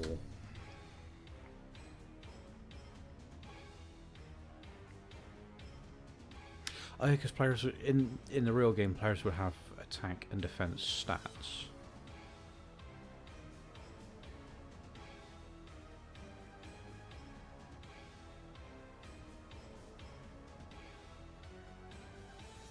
The monsters would have health, damage, and attack and defense roll stats as well.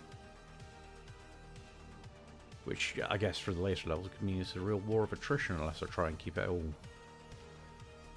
Unless I can successfully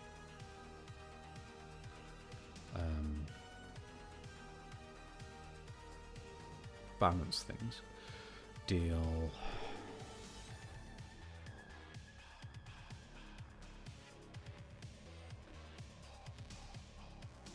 Half damage.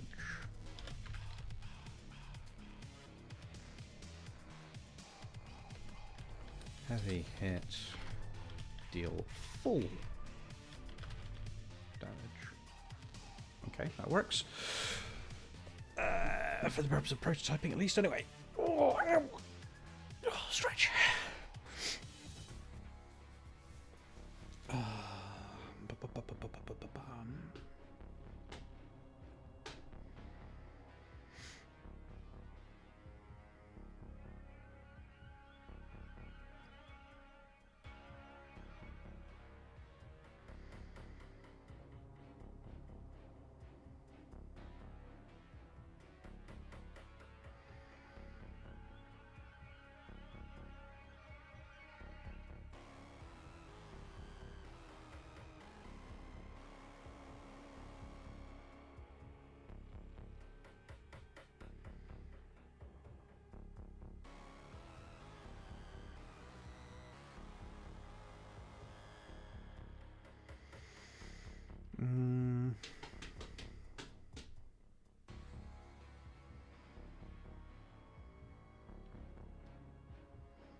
Don't want to overcomplicate the rules right from the outset, especially for a prototype when the rules themselves are not fully fleshed out. What else do I need to think about? Oh yeah. Only move in 4 cardinal directions.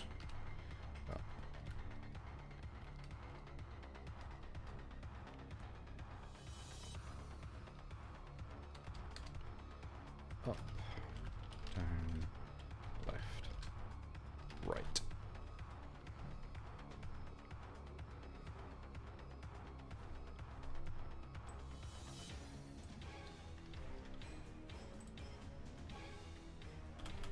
Better.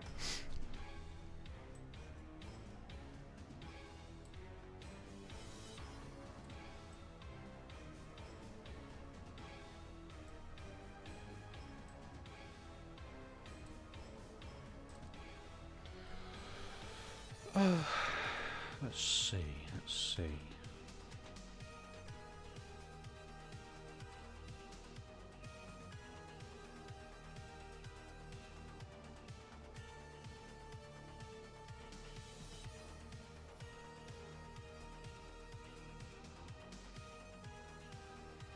One space at a time.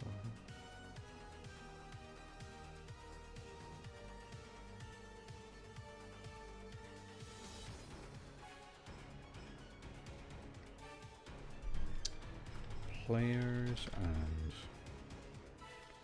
basic enemies have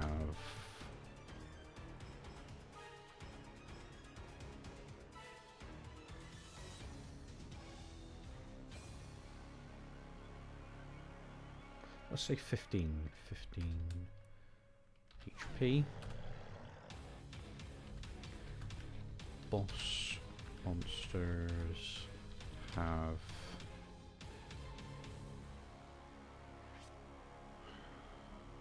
especially considering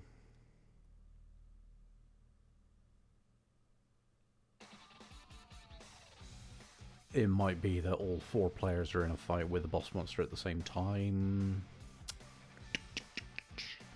Say 30 HP, because that's not...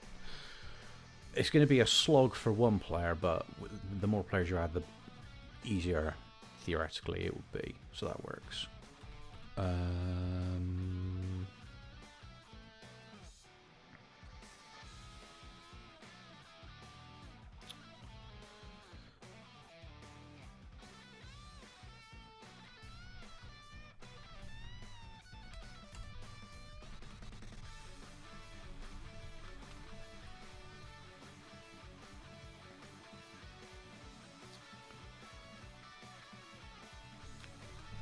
Players must play 6 cards face down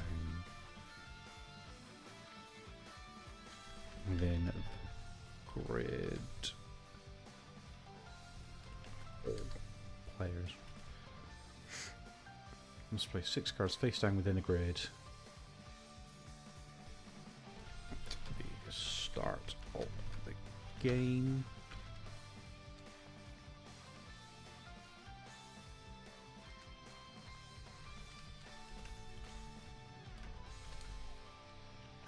DMs can only place 1, or should I say 2? Let's keep it as 1 card.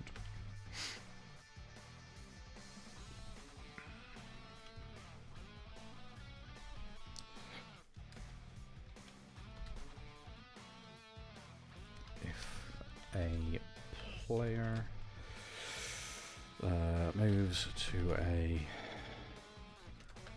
an unturned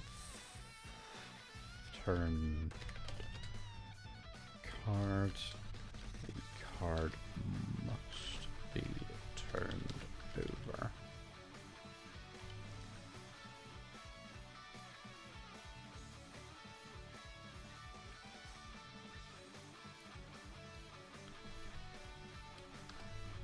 Players can move back 1 space to previously discovered. Previously not discovered.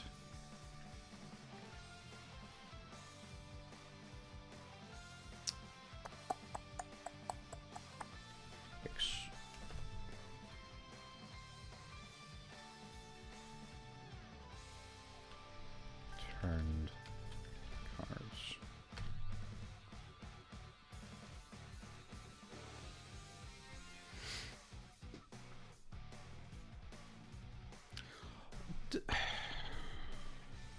Does this feel like enough for a prototype? I feel like it. I feel like this is enough.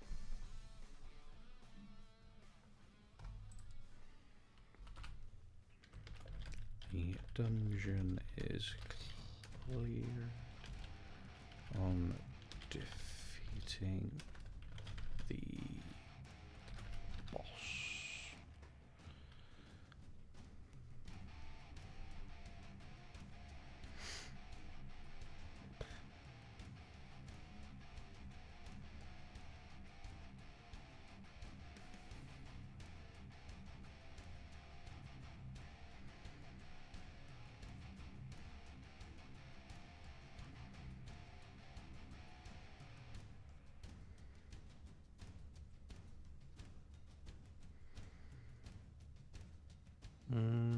Yeah, this feels like enough, I think.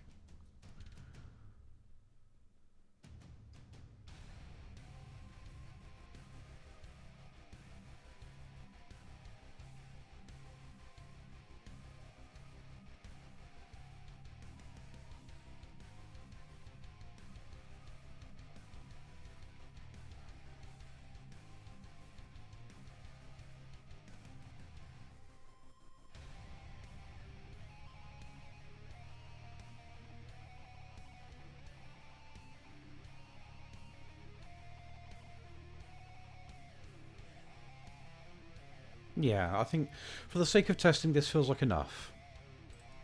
I'm happy with that. Well,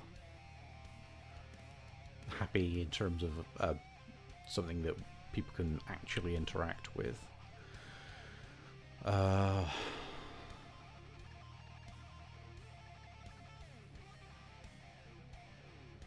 wonder.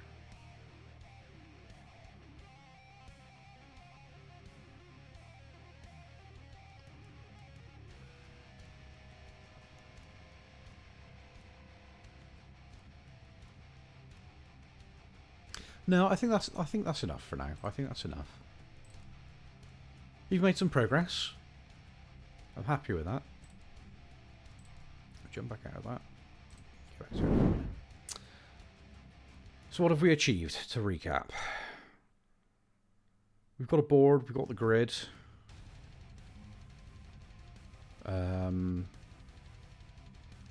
We've potentially found a method for the cards. Maybe not the custom cards like I'd hoped. I think that still needs fine tweaking, but we can at least use a generic deck of cards.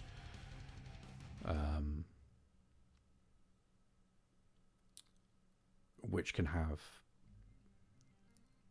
which I can work on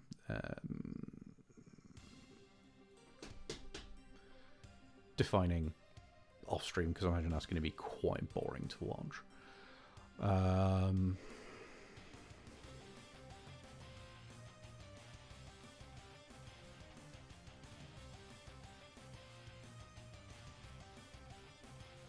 Yeah, I think we've done enough. I think that's enough for a very, very, very crude concept. Yeah. Yeah, it feels like a step in the right direction.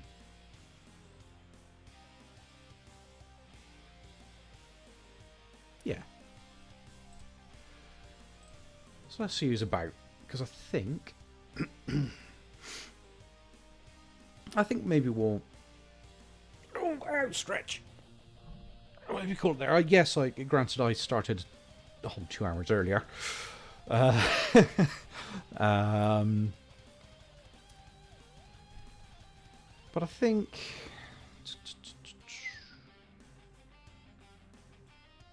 Yeah, I think we've done enough for today. I think I'm happy with that. So let's find someone to raid, shall we?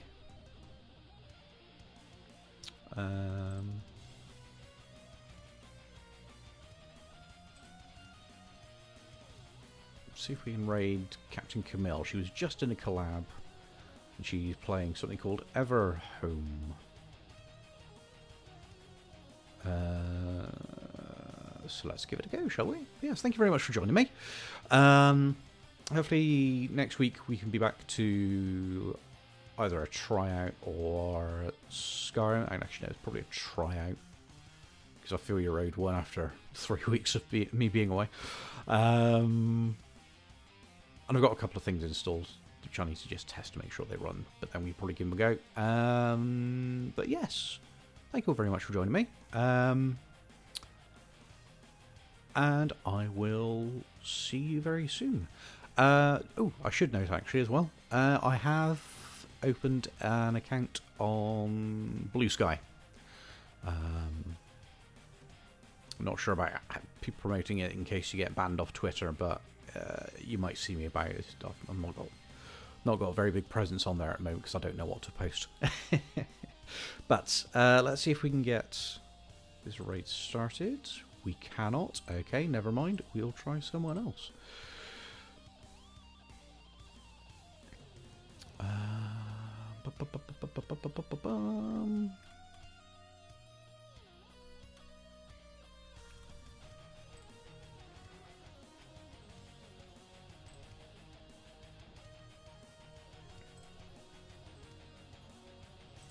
I don't want the same category.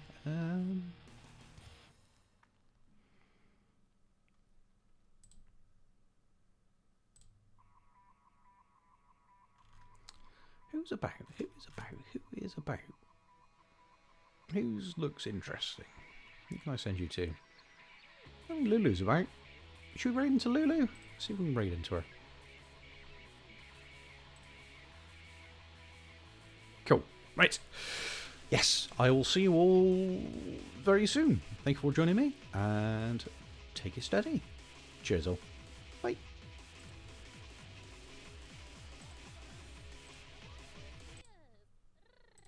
wonder if she's stabbing Twitch too, because isn't Jabasted guy